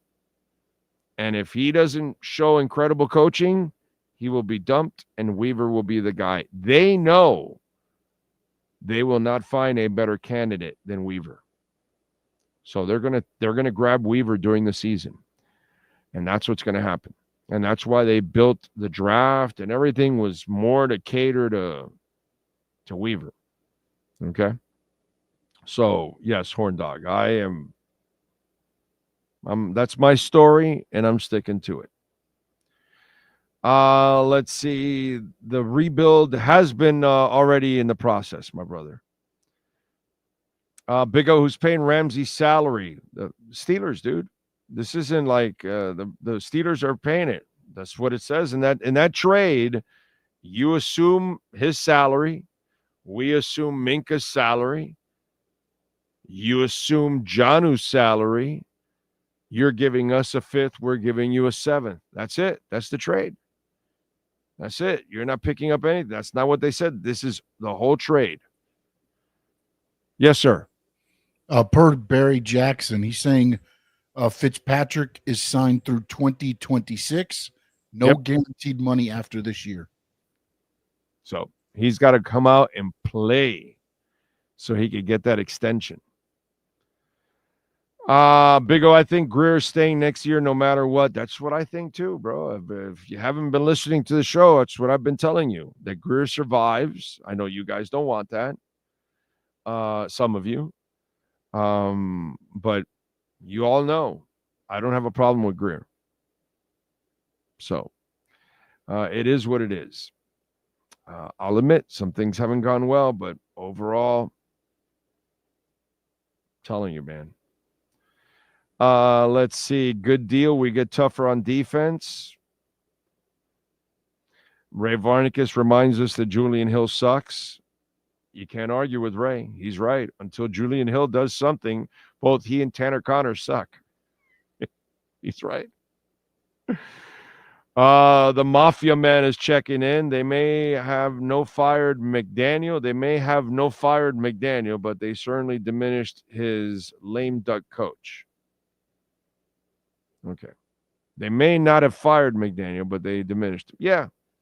But he is a lame duck in a way. We lose the tight end, but we need a defense way more than the offense. We get out from under the contract. That's right.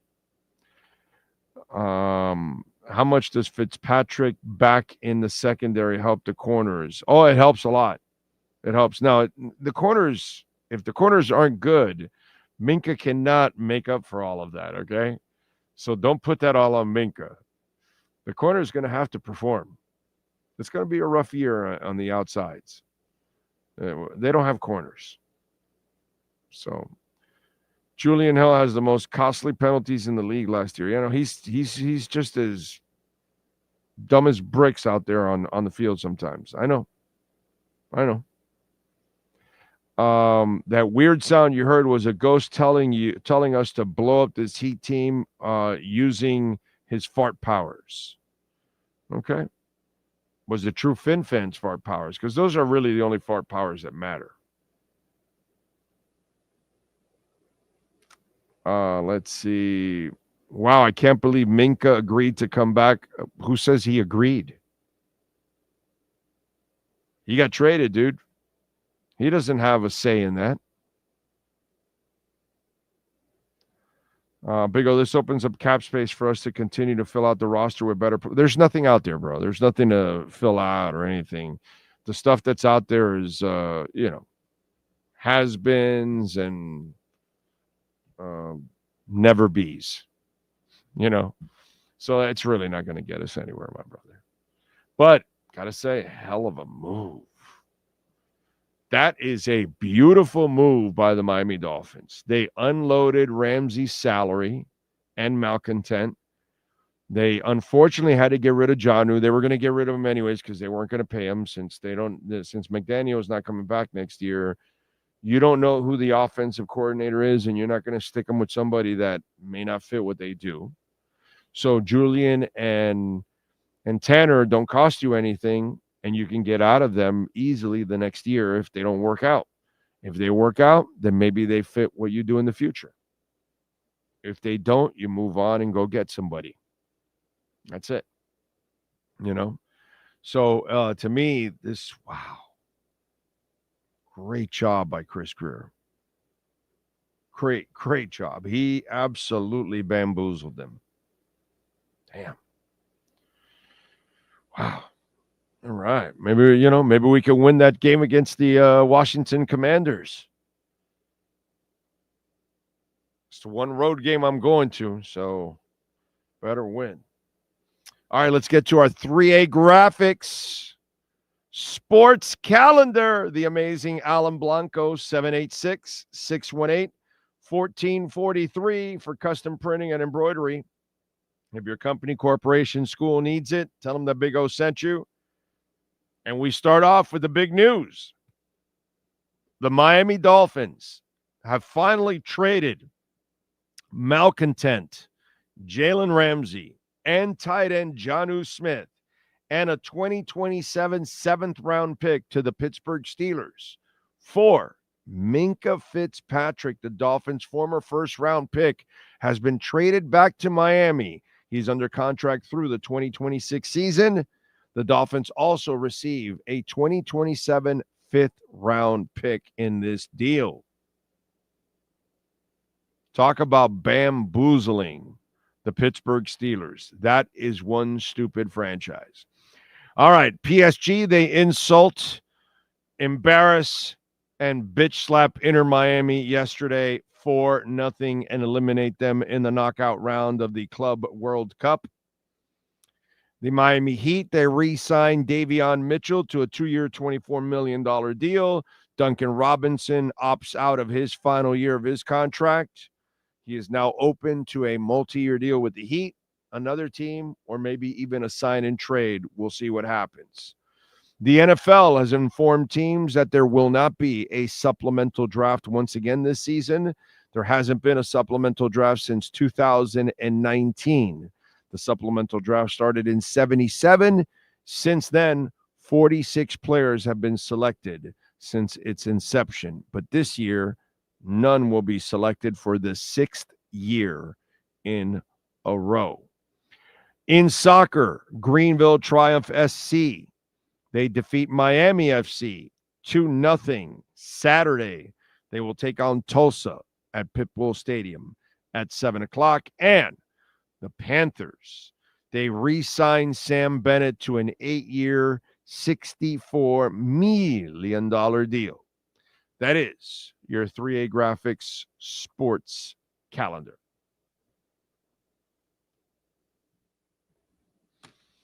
All right. Let's see. Ramsey had his own breaking news. DG Miami says he will play good this year, then we won't pay him. I don't know. If he plays well, I think they will pay him. They'll have the money. That won't be a problem. You know what I'm saying? So, and by the way, if even if Minka leaves, and let's say he plays well and signs a big giant deal, you'll get a third round compensatory pick. So this trade could end up, worst case scenario, you end up getting also a third round pick in return. So you'll get Minka for a year or two. Is he signed through 26 or through 25? You said 26, right? Yeah, through 26. So you have Minka for 2 years. You have him by the balls for 2 years. You could use him for 2 years and then get rid of him if, you just never know how good he is. Let's not get ahead of ourselves here. Okay? So if somehow he plays great and he wants this all-world contract and you don't want to give it to him and somebody else does, you're going to get a third-round pick also back. So it's like the gift that keeps on giving. You know what I'm saying? So if you get to use him for a year or two of great play and then you get a third-round pick, that's awesome. Because you can then get a younger safety, and that's kind of the way you'd like the cycle. Now, if he wants to re-sign, then you re-sign him, and you got your starting safety for the remainder of his career for another 5 years or something, and you're good. But you can't really lose unless Minka's not good. That's the only way. That Minka loses it or something. You know what I'm saying? You just never know. But overall, the way I see it, dude, that was a hell of a trade they just made. Hell of a trade. By the way, R&M Contractors, my guy Ray, give him a ring. 305-345-3649. If you're looking for a complete remodel in your home, your condo, full-blown kitchen upgrades, appliances, all of that. If you live in a condo and you need waterproofing for your terrace, your balcony, flood test report. By the way, that also works for your house too. So if you have a second floor, you kind of want that too, because you don't want the water going down to your first floor and creating more problems. So that's very important. You want to do that. So bathroom upgrades, floor restoration, maintenance, stucco repair, interior, exterior paint, drywall. They do it all, dude. So Dade, Broward counties, give them a ring. 305-345-3649. Go to Instagram so you can see their work. A lot of great videos. RMC Fisher Island on Instagram. That's RMC Fisher Island. R&M Contractors. Tell them that Big O sent you. 305-345-3649. All right. What else? Minka can be an asset to Dante Trader Jr. Take him under his wing and show him how to prepare in the safety position.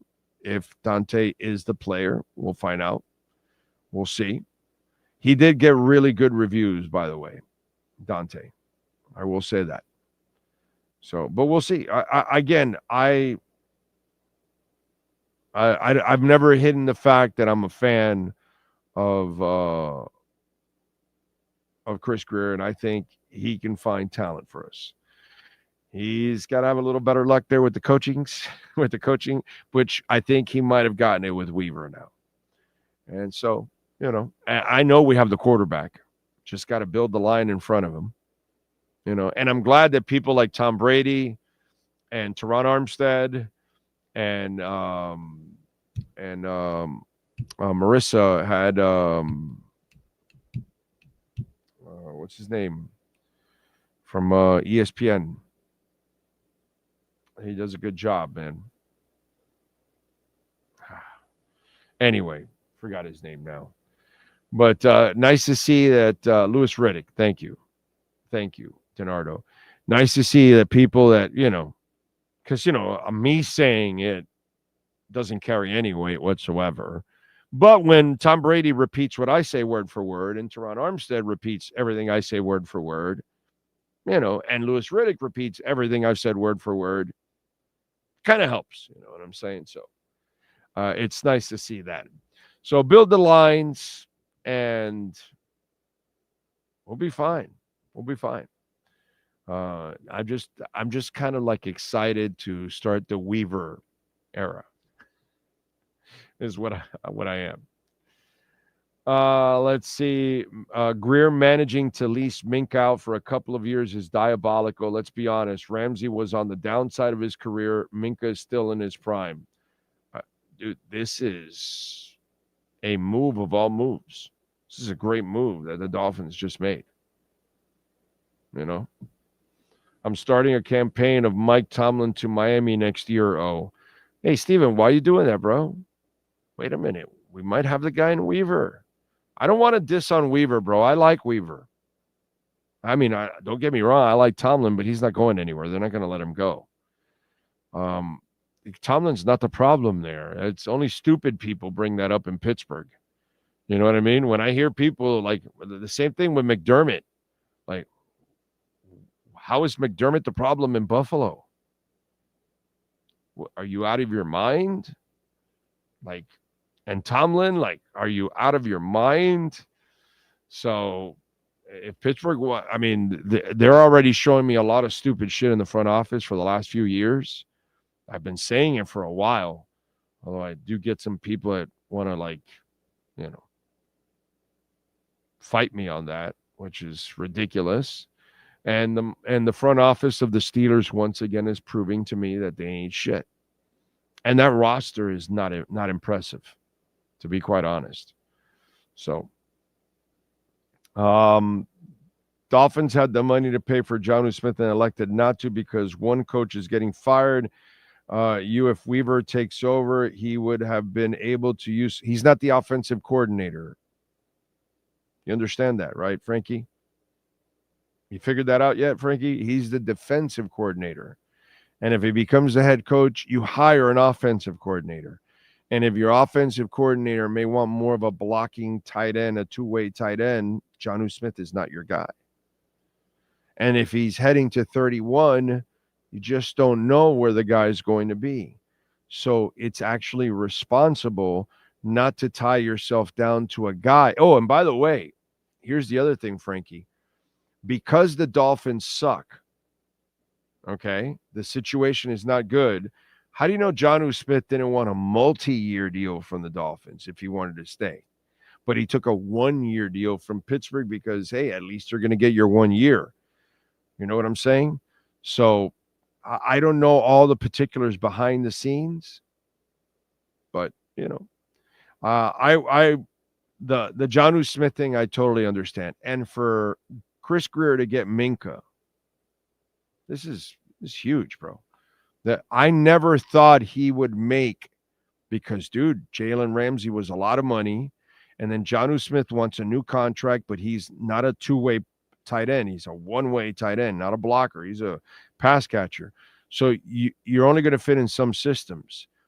I didn't think they would make this good of that situation. It looked pretty bad for them. And these are people that also don't want to be here because of Mike McDaniel, whatever anybody tells you. And so now they're gone.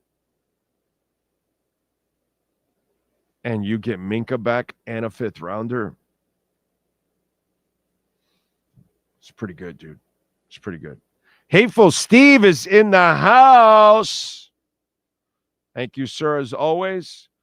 Okay, being the big Dolphin insider that you are, my first question about Weaver is what he thinks of Tua. I don't know. Your guess is as good as mine, my brother. I have no idea what he thinks of Tua. We'll find out. But in the end, I don't think Tua's. If you listen to Tom Brady, if you listen to Teron Armstead, and if you listen to Louis Riddick, they agree with me. Tua's not your problem. Your problem is in the front. So you don't block. You know what I mean? It's like listening to Dolphin beat reporters tell you Tua needs a perfect team. That's fucking ridiculous. Tua just needs a team. Because, you know, like I'll explain it 100 times, Steve. In Alabama, The playing field was even. And Tua was better than Jalen Hurts. End of story. There's no discussion here. There's no argument, nothing. Jalen Hurts had to pack his belongings and get the hell out of Dodge. Tua put a foot in Jalen Hurts' ass and kicked him right out to Oklahoma. So Jalen Hurts has a Super Bowl only because he has a Super Bowl team around him. If you put the Super Bowl team around Tua, the Eagles win the Super Bowl. They don't need a running quarterback because he's a superior passer to Jalen Hurts. So listen to the pros. Don't listen to me. You know, I've only been watching football since I was a kid, and I've been covering football and talking to football people for 35 years. I don't know anything, but I do know this. Tom Brady agrees with me. I know that. I know Teron Armstead agrees with me. And I know Louis Riddick agrees with me. Not with any of you out there that don't believe in Tua, including you, Hateful Steve, because you only ask that question when you don't believe in him. But again, why don't you create a team in front of the kid, and a real coach, by the way? Would also help to have John Harbaugh on the sidelines, or McDermott, or Mike Tomlin. That would also, you know what? I'll even go out on a limb and say I'd rather have Weaver on the sidelines for Tua, or Nick Saban. Because when there's a competent person on the sidelines, that helps your quarterback. You know. But hey, let's leave out the facts. The facts never help out in that situation. What helps out is the dramatics and the sensationalism to say something really stupid like Tua needs a perfect team. And I've heard many of you repeat that stupid ass statement, which shows you're really not a real football person because you don't understand the game. Okay? So, not sure how much more clear I need to be on this. But the problem is never been Tua, never will be Tua. Well, I should not say is a problem to a certain extent. It's about his decision-making with his body. That part, I have to pick on him for that. Yes, that's catastrophically stupid on his part. But the moron does that because he looks around and he's got a dingbat for a coach that can't get a play in on time, can't stick to the run, can't block. He's got to get rid of the ball under 2 seconds or he'll die. He'll end up, made of tape on the floor. So, what are we going to do? So I get it. So the moron thing, I got to run. Remember when he came back from one concussion that he put his body into a guy and then he went on to the sideline and he told Mike, "Oh, no, I needed that." No, you don't, asshole. No, you don't. And I'm a huge Tua guy. You guys know that. I believe in his play. But I know he's not an athlete. I can tell you that. I don't want Marino running, and I don't want Peyton Manning running. I don't want Drew Brees running. None of those guys did any of the stupid shit that Tua tries. None of those guys are going to go tackle anybody that intercepts them. They're just going to look at it and go, shit. And they're going to walk to their sideline pissed off. That's what Drew Brees does. That's what Tom Brady does. That's what Joe Montana does. They don't go chasing those guys. They're not athletes. They're going to get injured. Okay? So that's where Tua is a problem. Yes, that part I will give it to anybody that wants to complain about that with Tua. I can't argue with you. But Tua is not your problem. Your problem is you need to build an offensive line and a running game and have a coach that knows what the hell he's doing. That would help out your quarterback. And by the way, Tua's extremely smart. He's not smart. He's extremely smart. He sees the game better than most quarterbacks in the NFL, and he can anticipate more better than almost every quarterback in the NFL. Give him the goddamn playbook, you little egomaniac. Let him, don't do what Jimmy did to Marino, that he gave him a check with me system because your fucking ego on the sidelines doesn't trust a quarterback or something. Marino and Tua can be trusted. Give him the damn playbook. Let him come to the line and change whatever the hell he wants to change to. That's what I would do. That would make Tua even better, by the way. And by the way, Tua will be better than Marino in that sense. You know why? Tua will use his running game if it's working. Marino, Marino's going to throw the ball, and he was going to throw the ball, and he was going to throw the ball. But Marino's a freak of all freaks. That's a once in a lifetime. We'll never get another one like that again. Sorry, kids. Sorry, but you're not going to see another one like that again. You just get. Have they gotten another John Elway there in Denver yet? Not even close, and they never will. Okay, it might be 50 years from now when I'm dead and gone or something, and then people have to go, well, there was a guy, John Elway, 100 years ago. That's when they'll do it. But you just get it once, and it just doesn't happen again, right? They're still waiting for the next Joe Namath. They're still waiting for the next Joe Namath. Think about that one. Okay? They're still waiting for the next Joe Namath. Okay? The Colts went from Unitas to Andrew Luck.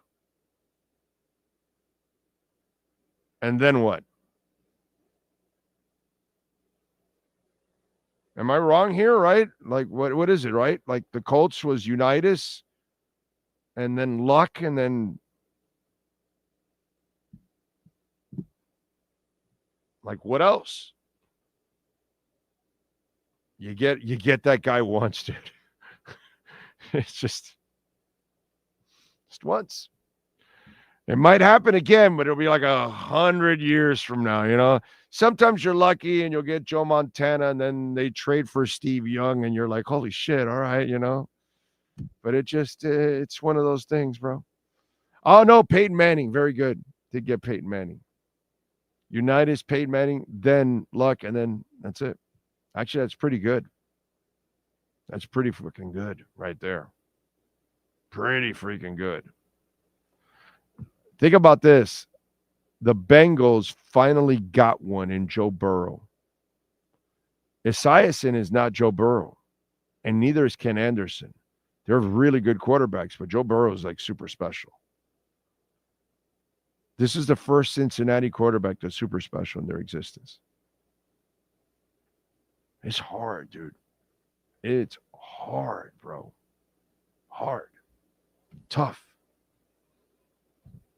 You get that guy, and man, takes forever. What is it, Russell Wilson, and that's it, right, for Seattle? In their entire existence?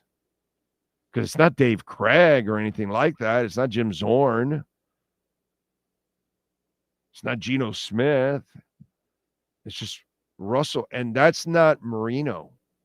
That's not Unitas. Russell Wilson's really good, but that's not Marino or Unitas or Joe Montana or Andrew Luck or Peyton Manning.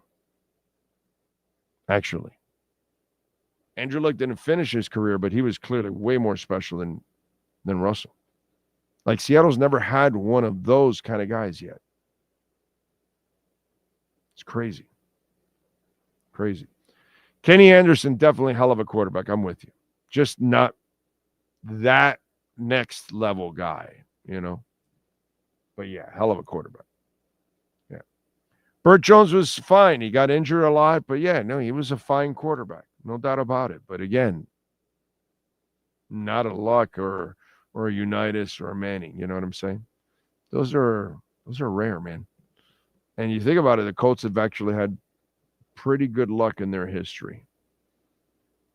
Outside of, I know that Andrew had to retire early, and that sucks. By the way, just out of curiosity,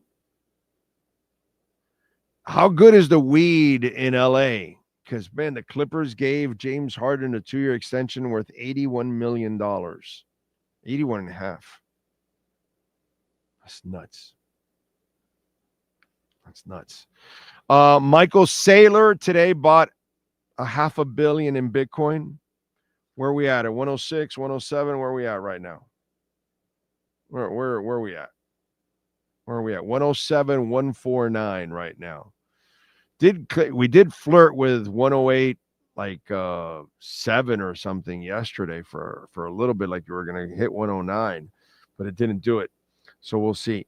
But anyway, Michael Saylor bought 4,980 Bitcoin today for $531 million. Just $500 million. That's all. The dude dropped $500 million today. Per coin, 106,801. They now own 597,325 Bitcoin for $42.4 billion. An average of 70,982 per coin. It's crazy, dude. That is insane. Insane.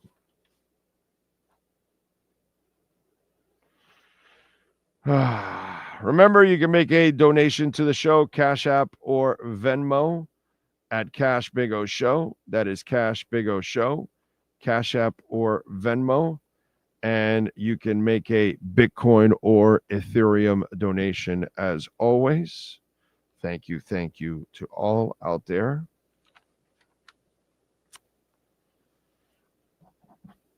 What else do we have here? Tom Lee is doing the Michael Saylor blueprint. Yes, I saw that. Ethereum is going to blow up, dude. And he's smart. The majority of the stable coins are on there. Now the stablecoin Genius Law just passed, which will help the dollar since it's dying. So more dollars will be used because of that, which was really smart on their part, actually. They do a lot of stupid things, but that's one of the smart things that they did, actually. That'll help the dollar. It won't save it because nothing is saving it, but it'll definitely help out. So yes, if you own Ethereum, you just got to have patience. And remember, we've been waiting for regulations and those kind of things. So once we get the regulations, the printing's coming now. They're going to pass the budget, and they're going to print like crazy. There's a note in the budget where they can raise the debt ceiling $5 trillion. They approved, the Republicans in March approved $2.2 trillion in spending. All the crazy spending that Biden was doing, they have maintained it here. So it doesn't matter what side it is. All it's going to do is empower you at Bitcoin. By the way, just a little note for those of you that own a home in Florida, especially if you own a home in South Florida, the west coast of Florida, like, from Naples all the way up to St. Pete, Clearwater, that area. I think some of the, what was it called again? Gold Coast, Treasure Coast, whatever, up there, St. Lucie area, that area there too. Martin County, all that. I want you all to know that you may be owning a Bitcoin already, and you didn't know that. Did you know that, Sean, that you own a home, don't you, Sean? Aren't you paying a mortgage? You own a home, right? You know your home is a Bitcoin, right? Did you know that? You want me to explain why your home might be a Bitcoin? Okay. You've seen the value go up in your homes here in Florida, right? Gone up a bunch, right? Did you see what happened in the election there in New York recently? You see who won? Well, just want you to know, millions of New Yorkers are going to be moving out. And they're going to be going south, and they're going to be looking for homes. So something tells me the value of our homes are going to go up a hell of a lot more because we're going to have a lot of people running away from that place. I'll just leave it at that.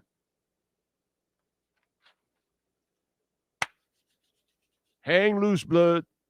It's coming. Anyway, let me do a little music here. We love doing a little music. All right, let's do it. Let's do a little musica. Let's get into musicians born on this date. June 30th, the final day of the month. T-Painful, Fahim Najm, hip-hop artist, R&B singer, born in 1985, and by the way, the owner of maybe the worst dolphin fight song in history. Fantasia Barrino, American Idol winner back, born in 1984, winner in 2004. Let's see who else is celebrating birthdays today. Philip Anselmo, yes sir, from Pantera, born in 1968. Happy birthday to Philip. Peter Camel, guitarist with the Liverpool group The Laws. There she goes again. Anyway, born in 67. It's like a rough little voice that he does. The guy from The Laws. I forgot the singer's name. Peter James Camel can probably do a better lead singer of The Laws. I'm trying. If you listen to the song, you can go along and try it. Yngwie Malmsteen. He of the classical Metallica approach. Born in 1963, the Swedish guitarist and South Floridian, by the way. He does live here. Happy birthday to him. Adrian Wright from the Human League. Born in 1956. Let's see who else. Stanley Clarke. Don't know anything about this guy, but just by overlooking it right now, he's a jazz bassist. But listen to this. He worked with Chick Corea, Santana, Keith Richards, Quincy Jones, Paul McCartney. I don't know who Stanley Clarke is, but he must be one bad-ass musician. If Chick Corea, Santana, Keith Richards, Quincy Jones, and Paul McCartney allow you to work with them, I don't know who this Stanley Clarke is, but happy birthday to you, sir. You were born in 1951, and you must be a bad mofo. That's all I got to say. Just going to go out on a limb and say you're a bad mofo. Have you heard about the lonesome loser? Glenn Sharrock, Australian lead singer for LRB, Little River Band. They've sold more than 30 million copies. And yes, I am a big Little River Band fan. Okay? And if you're not, well, then it's time for you to make a cool change. That's all I got to say. Florence Ballard, vocalist for the Supremes, born in 1943. Happy birthday to her. Those are musicians born on this date. We move on. Let's find out other famous people born on this date. Remember, if I don't give the age, that means they are no longer with us anymore. Musician Lena Horne, born in 1917. Magician Harry Blackstone Jr., born in 1934. Musician Hal Lindis wasn't on the other list, from Dire Straits, born in 53. He is 72 today. Actor, comedian David Alan Grier, born in 56. He is 69 today. Actor Vincent D'Onofrio, born in 59. He's 66. Mike Tyson, the Boxing Hall of Famer, born in 66, my year. He's 59. I'll be 59 October 1st. Tom Drummond from the New Orleans band Better Than Ezra. I love Better Than Ezra. Born in 69, he is 56. My wife and I love Better Than Ezra. Love going to see those concerts. Every time they come, I like to go see Better Than Ezra. Actor Molly Parker, born in 72, 53. Actor Lizzie Kaplan, born in 82, 43. Musician Cole Swindell, born in 83, 42.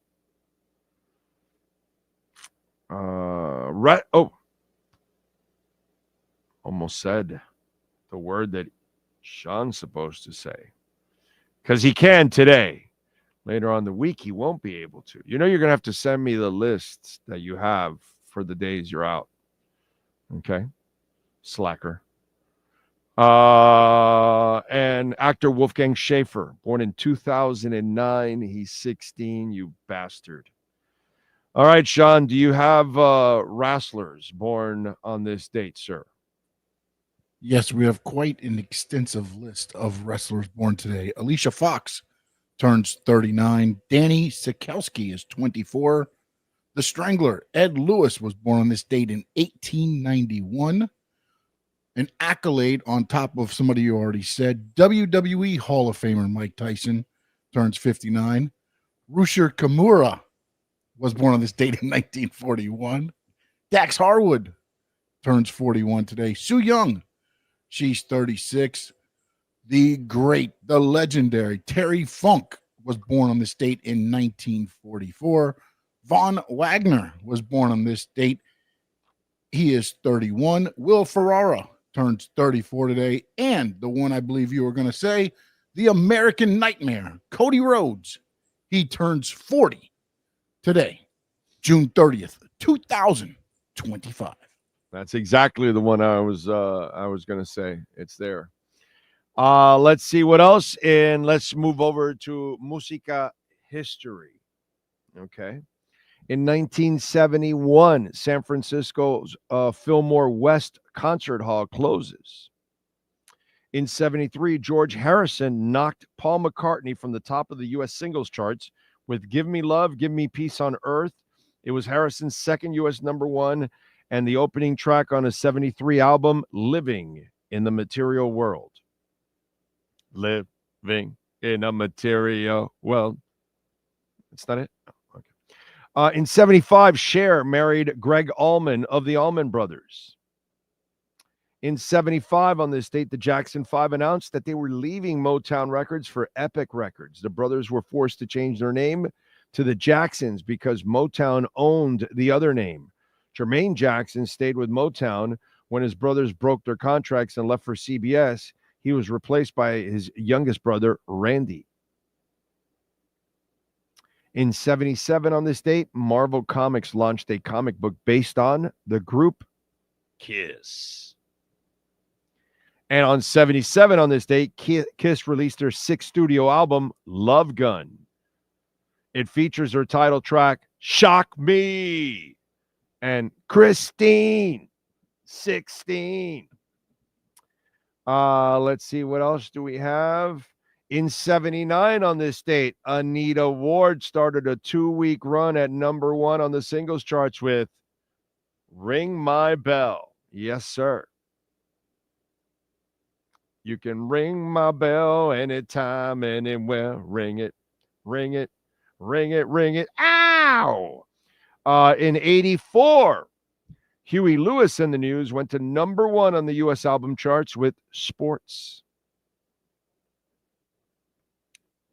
Speaking of this, Madonna in 86 released a third studio album, True Blue, and it featured Papa Don't Preach, Live to Tell, True Blue, Open Your Heart, and La Isla Bonita.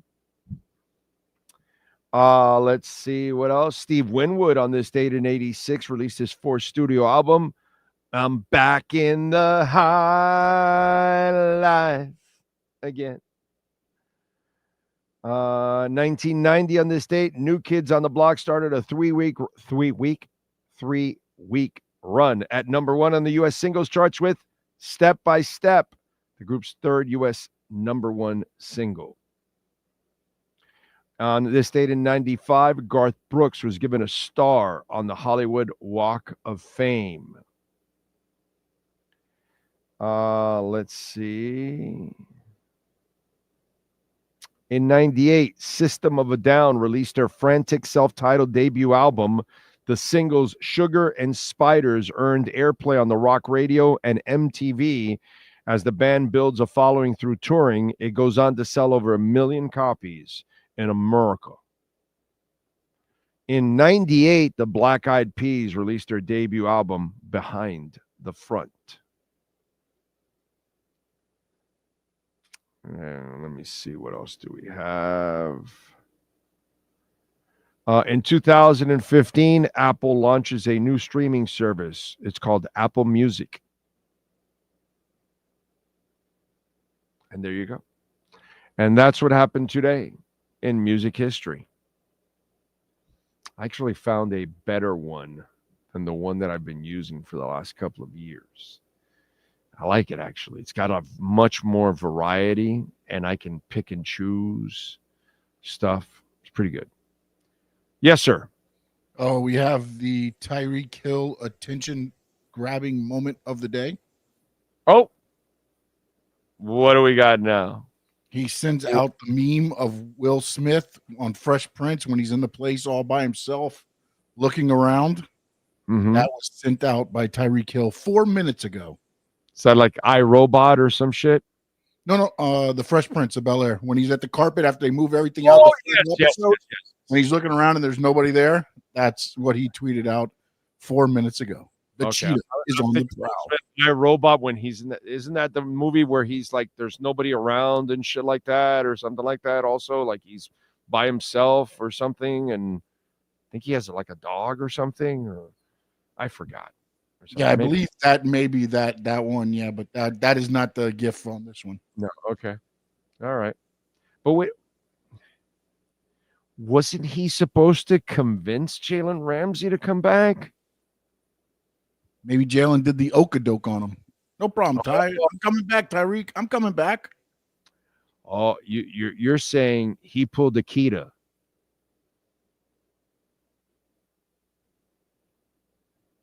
Yeah.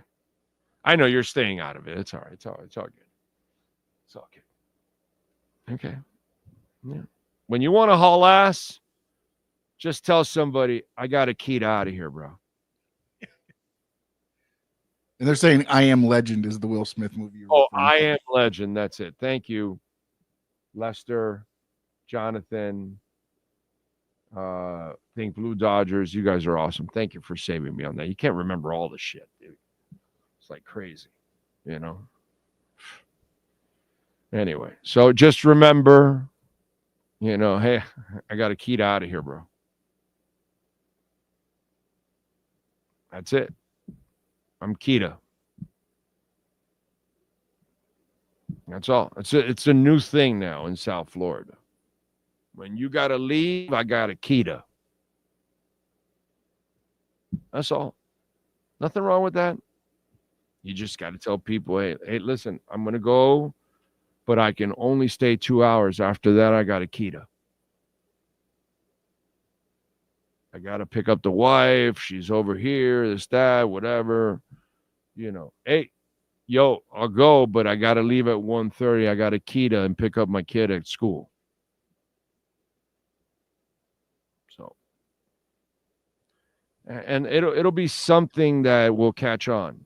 People will understand when you got a Kita, you got a Kita. So, and yes, sir. Tom Pelissero now, not reporting, but he's tweeted out the Dolphins are now in conversations with multiple teams about acquiring a tight end after sending Jonnu Smith to Pittsburgh. A wild start to the holiday week could get wilder. I love it. I love it. Now, I got to think of who's got extra tight ends.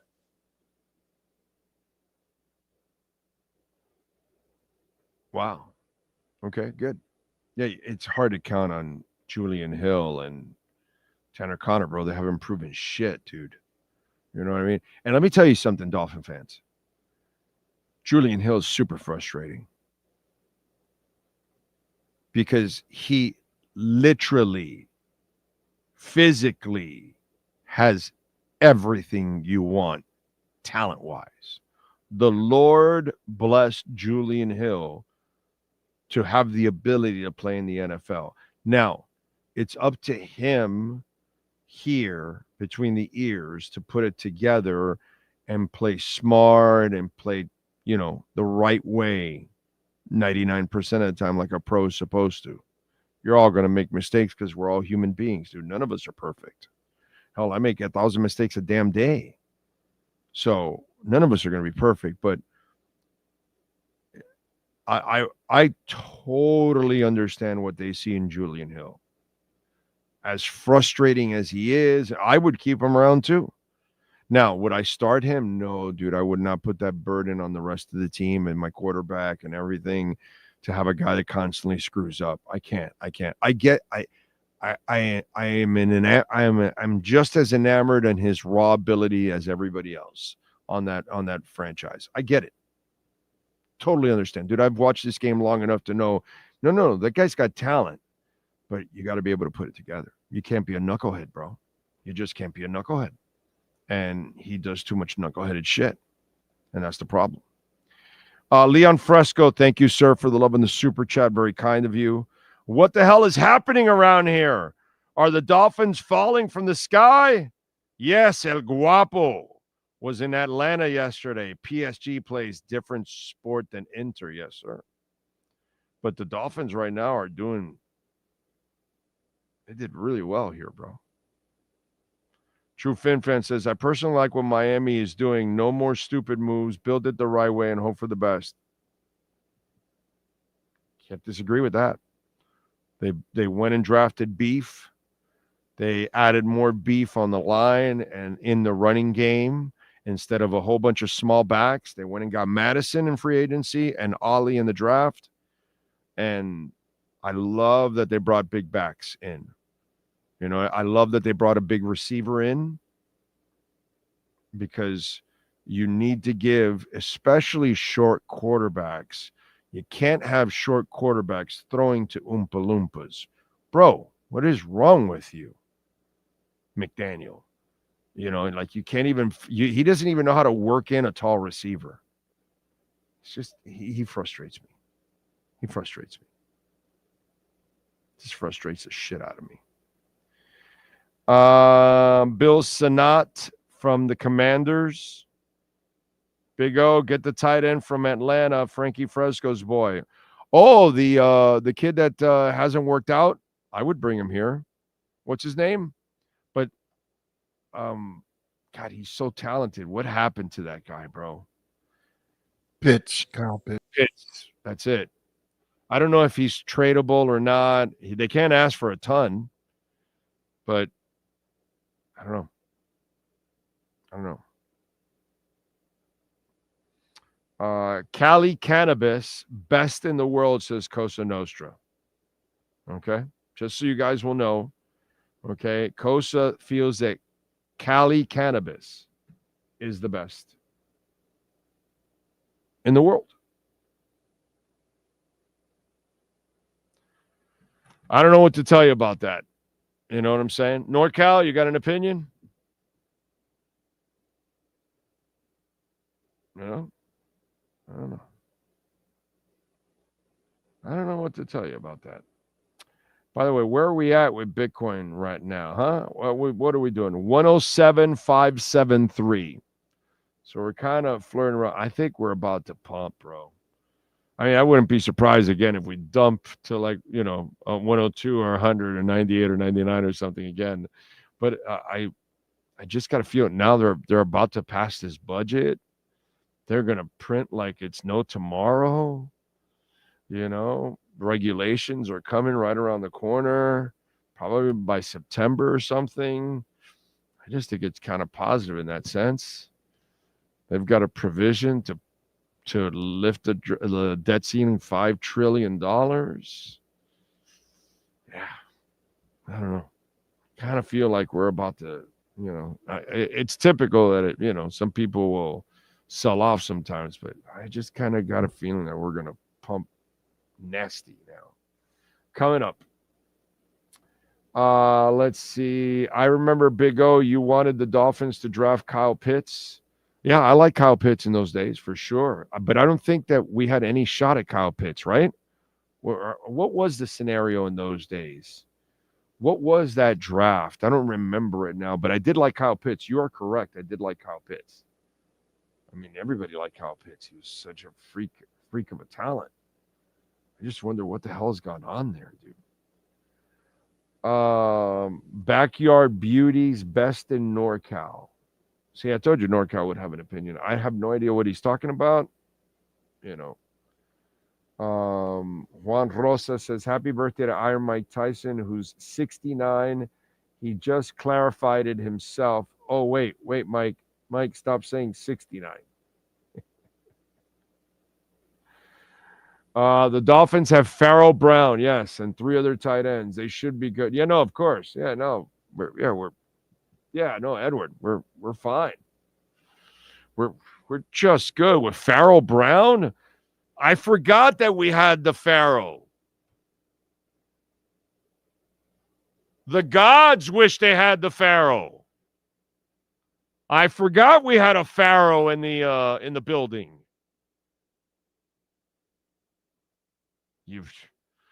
I can sleep at night now. There's a Farrell in the building.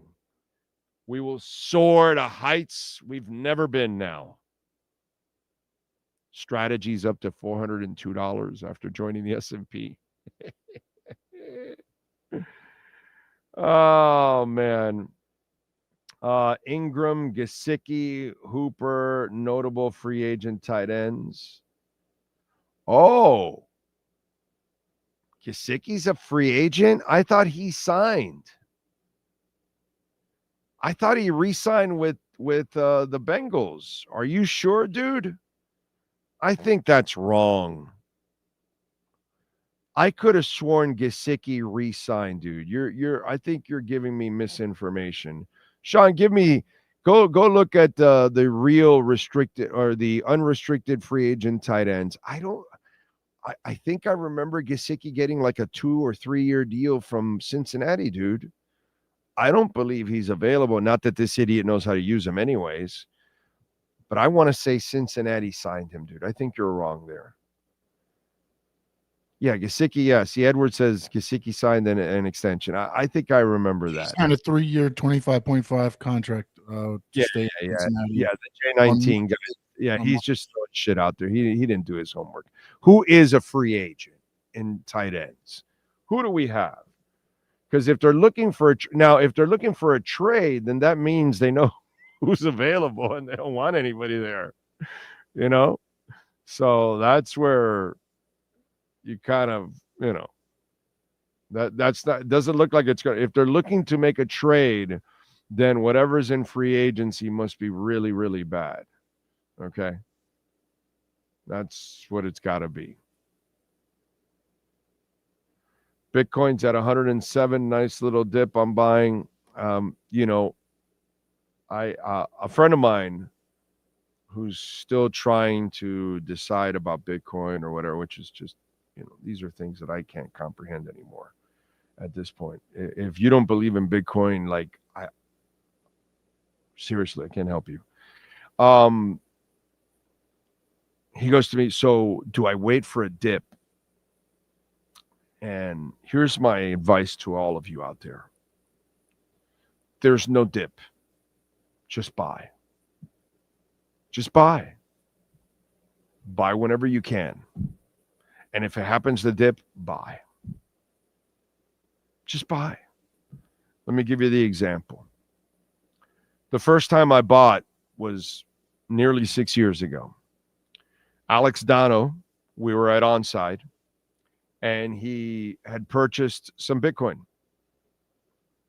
And, that was the first time I got a whiff of Bitcoin almost six years ago. And it was like at 40. It was on its way to a record-breaking 67. I didn't know that at that moment. So I looked into it, and I said, well, this is kind of interesting. And I was actually doing a lot of stock market investing at that time. I was actually doing pretty well, but not nearly as well as I've done with crypto and Bitcoin. And so I started reading into it, and I said, wow, I got to get into this. And so I started to transfer some of my stuff over to Bitcoin. And I bought some at 40, and I started buying some, and I bought it up to 51. Here's your lesson, okay? And I go, oh, man, this is getting hot. I didn't know much about this. So I said, I'm not buying any more right now. I'm going to wait. And I started actually buying more Ethereum, because Ethereum was in the 14, 15, 1600 range. Eventually it dropped to 9 to 1200, and that's where I really loaded up. So I focused more on Ethereum back in the day, and so my Ethereum is actually much cheaper. But I stopped at 51,000 was the last time I bought Bitcoin, and then it went to 67. And so I was regretting going, man, should I have bought more? Because is it gonna keep going? And then we had the crash to 16. The same person that asked me about waiting for a dip or should I buy now or whatever, that's the same person that panics and sells. Do you know what I did as it was going down? I said, oh, this is now the time to buy it. So when it started to hit 40, I started to buy a little bit.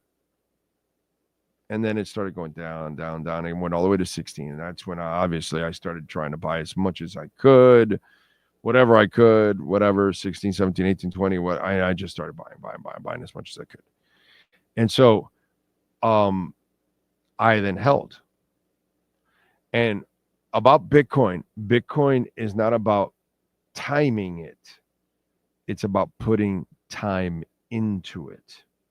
Because then as time goes on, it only goes in one direction.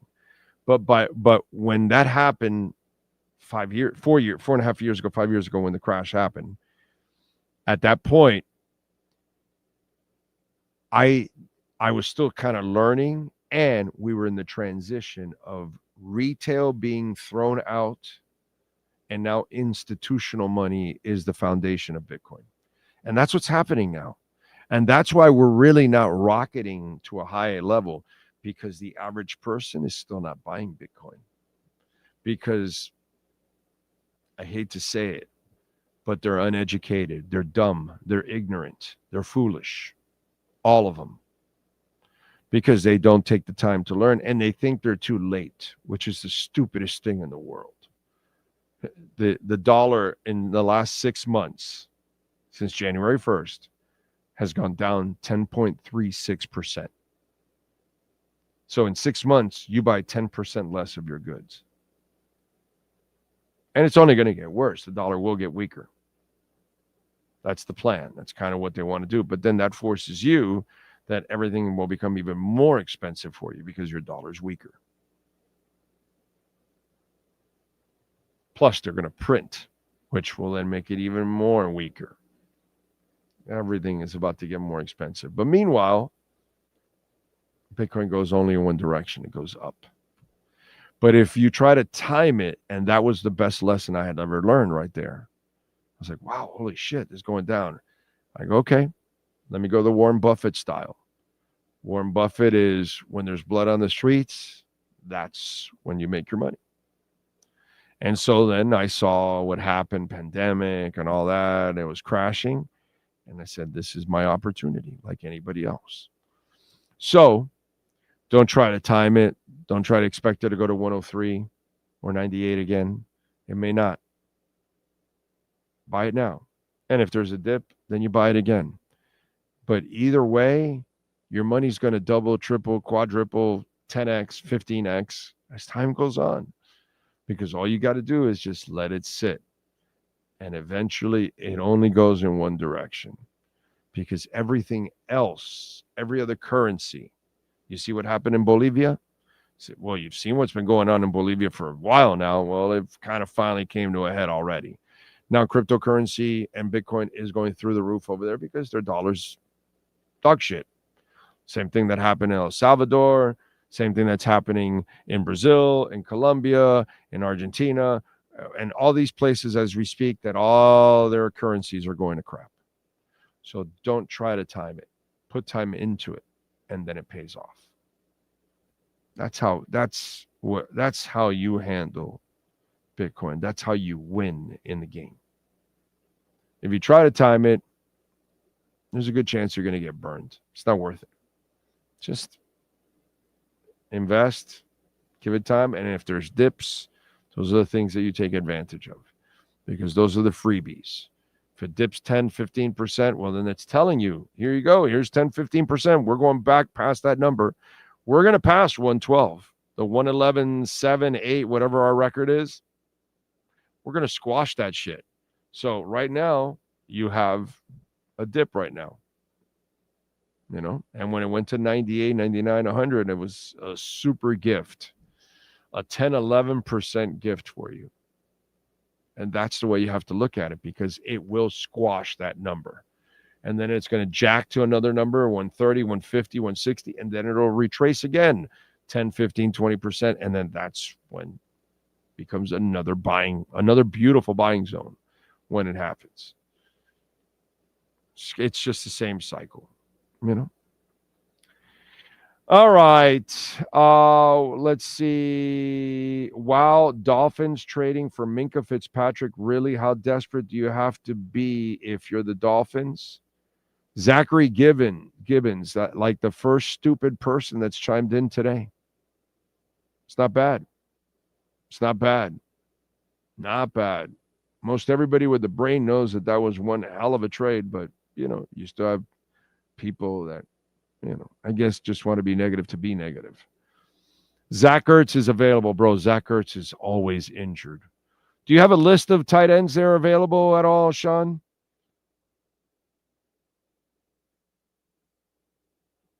What you got? Your mic would help. I forgot to add me to the stage, but I was talking, so you already missed the first three. I'm going to go with the fourth one. No, Mo Ali Cox. He was with the Colts. He's a UFA. That's what she said. All right. Mercedes Lewis. Jordan Akins from the Take Pins. a ride in my Mercedes, boy. Right. Pebbles, right? That was her name. All right, go ahead. I'm sorry. Ian Thomas from the Panthers. Ross Dwelly from the Falcons. Nico. It's a Michael, term we use in Spanish. There's Nico available. Go ahead. I'm sorry. No, nothing good. I thought you were calling the next guy Michael No, Pruitt. in Spanish, it's Nico Hone. But go ahead. I'm sorry. Michael Pruitt of the Steelers. Nick Vannett. I don't want anything named Pruitt on the Dolphins. Hayden Hurst is out there. Actually, that might be the best one you've mentioned. He's an injury-prone guy, too. You know what I'm saying? But he does have some talent. But Hayden Hurst has got to be 30, 31, 32 years old already, right? Feels like he's been around for a while. Yeah. Another older one, Jody Fortson. I know I've heard that name. Nothing available. Nothing available. No. That's why they're looking for a trade. Yeah, that's all the UFAs. Like I said, Hooper was available, not on that list. Gesicki available, not on that list. What other one? Did that guy get one right? Who was that guy? He's probably erasing it by now. And also, Zach Ertz is back with the Commanders. Hooper's with the Patriots. Right. No, I know. I know Hooper wasn't available. That's why I who was the other one? Hooper was actually the Hooper. Do you know what Hooper's available? The one chasing Jaws. But he's a little old right now. All right, go ahead. I'm sorry. What? No, that's pretty much it. Everybody else is restricted free agents or. All right. There's nothing. That's why they're trading. That guy sent in a list of guys that weren't even available. It's amazing. Thank God some of you really don't do talk shows. And Hayden Hurst will be 32. Okay. Yeah, I figured he was up there. And he's old. Yeah, they got to trade for somebody. Yeah. On this list, and again, this is going off of some bad list. You know, it's the position grade is 2 out of 10 of what's available. It's not bad. It's bad. It's a bad list. That's why they're trading. That's why they mentioned they're trading, because there ain't shit available, dude. I'd rather just go with Julian Hill and those guys. Seriously.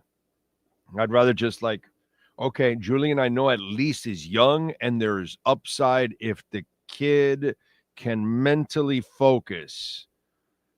I love the potential of Julian Hill. So I at least I get that. Those guys that are there, there's nothing available, dude. Nothing available. Wow, that's bad. That's bad. Ayo. Yes. Our boy Gus 1388 sent on X. Raheem Mostert sends out 18 minutes ago. Hot take. Be a Pro Bowler on the Dolphins. Get treated like shit. Happy for my guys, though. Go ball out. Who did that? Tyreek? Raheem Mostert. Oh, okay. He said what?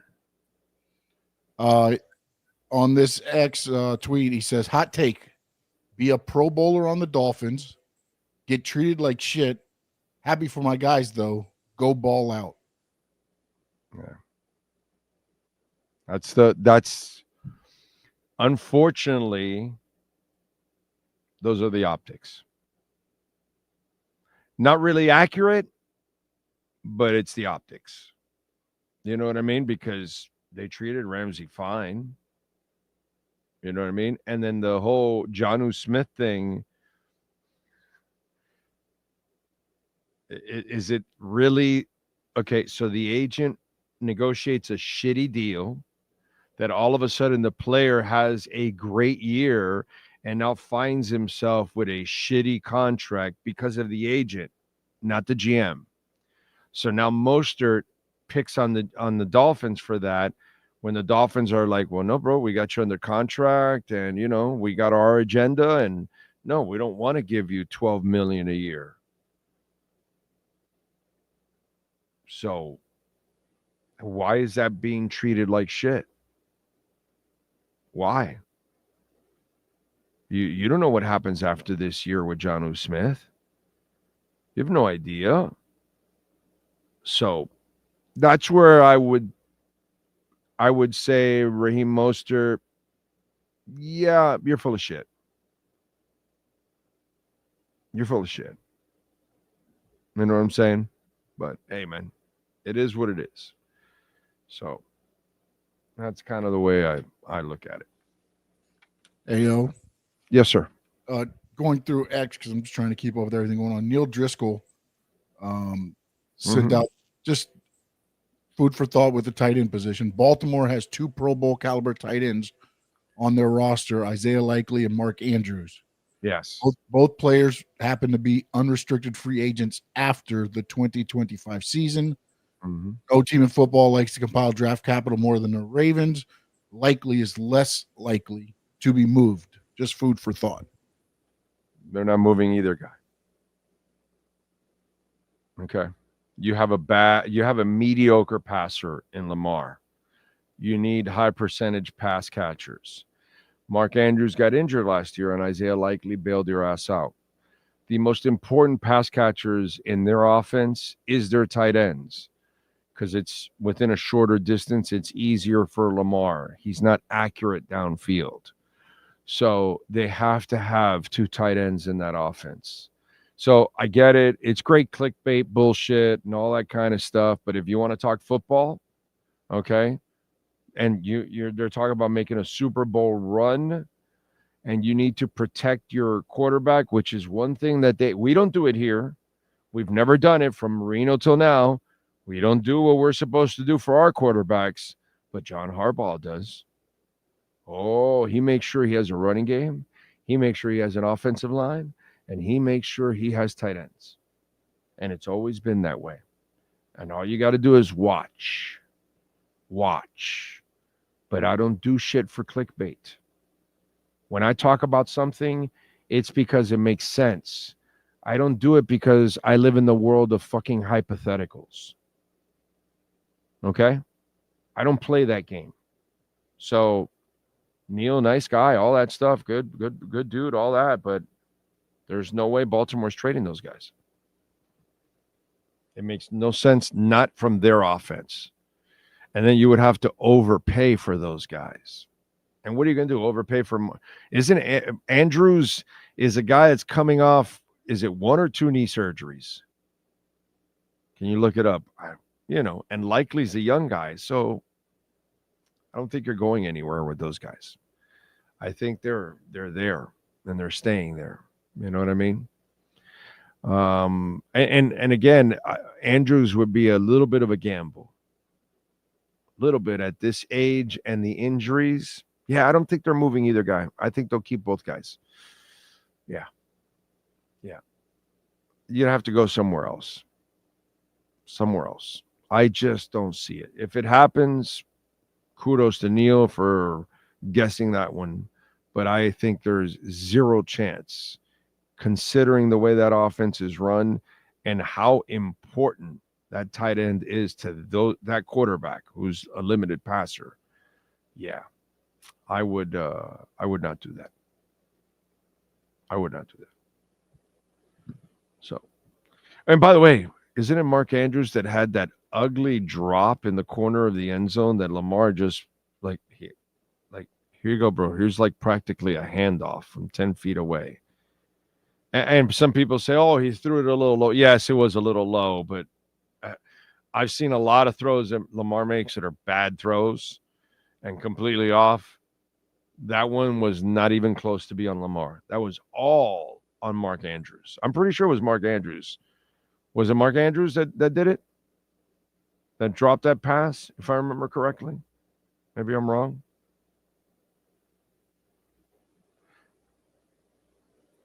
You're right. It was? Okay. We just talked about what Raheem tweeted out. Thanks to Sean. Let's see. Big O, any chance Marv Fleming is available as our blocking tight end?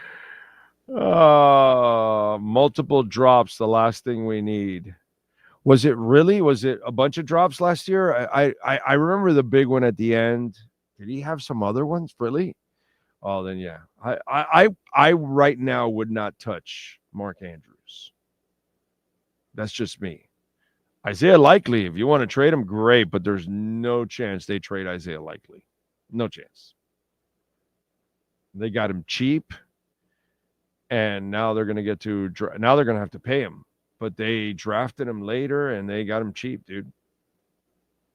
How much, if any, of Ramsey's salary did the fit? No, it David, looks like they ate nothing. It's a straight up trade because they took the Ramsey contract. We took the Minka contract, and then they wanted Jonnu. So apparently there's at least these guys have not reported any money swap. Yes, sir. No, I was going to go off of the contracts. It looks like the Dolphins, by getting rid of Jonnu Smith and Jalen Ramsey and then taking on Minka, gained $10 million. Yep, they opened up space. Exactly. Yeah. Yep. It may be more. I haven't seen exact numbers. It's just people looking at contracts. I don't know anymore, but that's kind of what they're going with. Yeah, I'm telling you,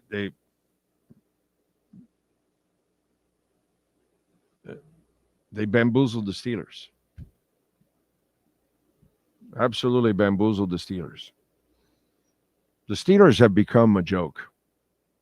I got to tell you, a joke with a great coach. Let's see.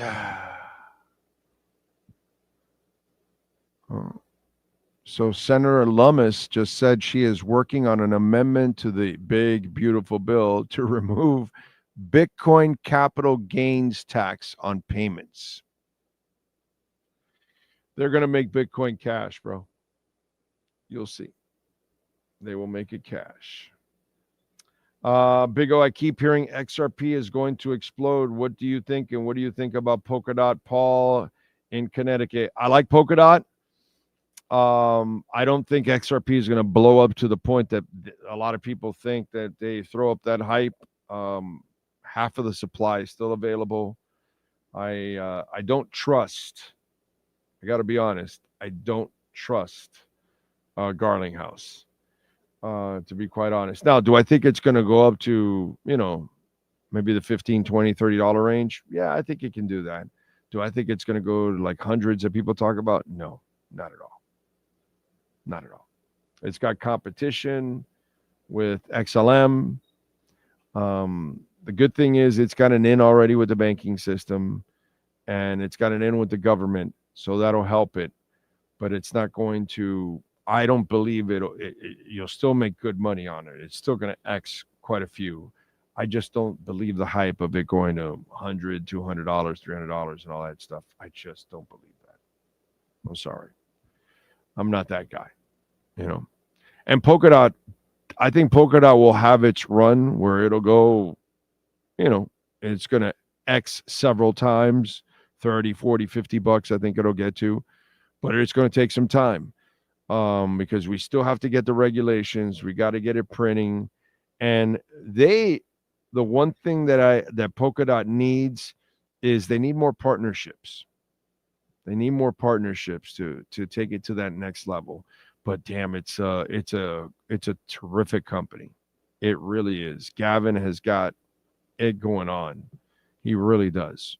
I like Polkadot. I'm invested in it, and I hope it goes up. Let's see, what else do we have? The Florida Panthers, according to Disney Adult, mojo must be working. The Marlins are on a 7-game winning streak. They have a long ways to go.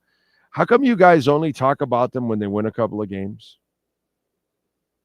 And where do they go? The Marlins are going nowhere, bro. You guys are as fair-weathered as they get. So you only have interest in them when they have a winning streak. And then after that, you don't even mention them when they're losing, which is what they do mostly. It's 162 games. You have your streaks. That's all it is, dude. They're not going anywhere. They're not going to be nothing. They're not going to sign anybody. They're not going to commit to any kind of a payroll. So you can forget about them. You know what I'm saying? Let's see. What else do we have? Too bad we can't dump Tyreek. Well, that was the mistake. They were supposed to dump Tyreek after last season. And now they're stuck with him this year. So, do these trades help the Finns sign Sealer to an extension? That's not going to be a problem, Karoon. Sealer will get his contract. So, Steelers have two good players in Jonnu and Ramsey. It's their QB under center that is a question mark. I say it's their front office more than anything else, dude. I think their front office is a joke. By the way, for those of you worried about goaltending, besides getting Bennett, the Panthers acquired goalie Danil Tarasov, 26-year-old, for a 5th-round pick from Columbus. And then they drafted one late in the 7th round at 224, Igor Midlak from Spartak Moskova's UK 18 team, or the Russian MHL. He's 18 and he's 6'6". So Panthers trying to see if they can develop some young guys behind Bob for the future. Eventually they will need one. The good thing is Bob should give you at least 2 more elite years because he takes care of himself, and goalies can last. So that's a good thing. If he's a guy that takes care of himself, which he is, he's got a chance easily to last 2 more seasons, maybe even 3. So that's a cool thing. But they've got to work something where they start developing some kid in the pipeline. You know what I'm saying? After getting rid of Knight, for Jones, which, again, I would have made that move in a heartbeat. The time is now to win cups. The time is now to make your mark. And you got a chance now to be a dynasty with another championship. It's pretty freaking awesome. All right, folks, we're out of here. Oh, by the way, Stephen Baker, thank you. Cash App or Venmo at Cash Big O Show. That is Cash Big O Show. Cash App or Venmo. Stephen Baker, thank you, sir, for the love on Venmo. Very nice. He says, your insight is impeccable. Happy 4th. Still not ingesting hopium. Going to sit back and enjoy our Finns. If they can establish the line of scrimmage on both sides, control the ball, then I might be tempted to puff on that hopium around Thanksgiving. I'm with you. Look, I don't expect shit from this season, but I'm excited because I think we have a chance to start to press forward for the future. And if the draft picks can start to entrench themselves, if the offensive line can establish itself a little bit more, I think you'll make your coaching change. You'll get Weaver going. And I just kind of feel better about the situation in that direction. You know what I'm saying? I know we just got to get through this whole McD crap, unfortunately, but it is what it is. I don't think it's as bad as it looks right now, because it does look bad right now. I don't expect much right now, but I think it kind of has set things up to start to turn the corner next year to hopefully move in a better direction. So that's the way I'm going to use it. That's the way I got to kind of look at it, because I don't expect much this year, but I kind of think that you did a lot of foundational stuff this year for the future. So let's hope that that's what happens. And Steven, thank you, sir, for the love on Venmo. Cash App or Venmo at Cash Big O Show. That is Cash Big O Show. Cash App or Venmo, and you can always make a Bitcoin or Ethereum donation, and we appreciate that immensely. We thank Ira Winderman. If you missed that, great interview. Talked about a whole bunch of really important things going on with the Heat. Obviously, we thank Sean Stanley, the man, the myth, the legend. We thank all of you that tuned in. Those of you, please hit the like button whenever you can. If you're watching, listening, whatever time you are, appreciate you. And if you sent in a donation, thank you as always. That keeps us going. We'll see you tomorrow.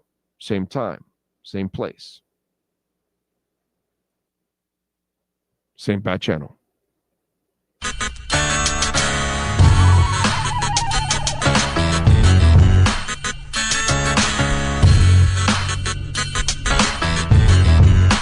This is the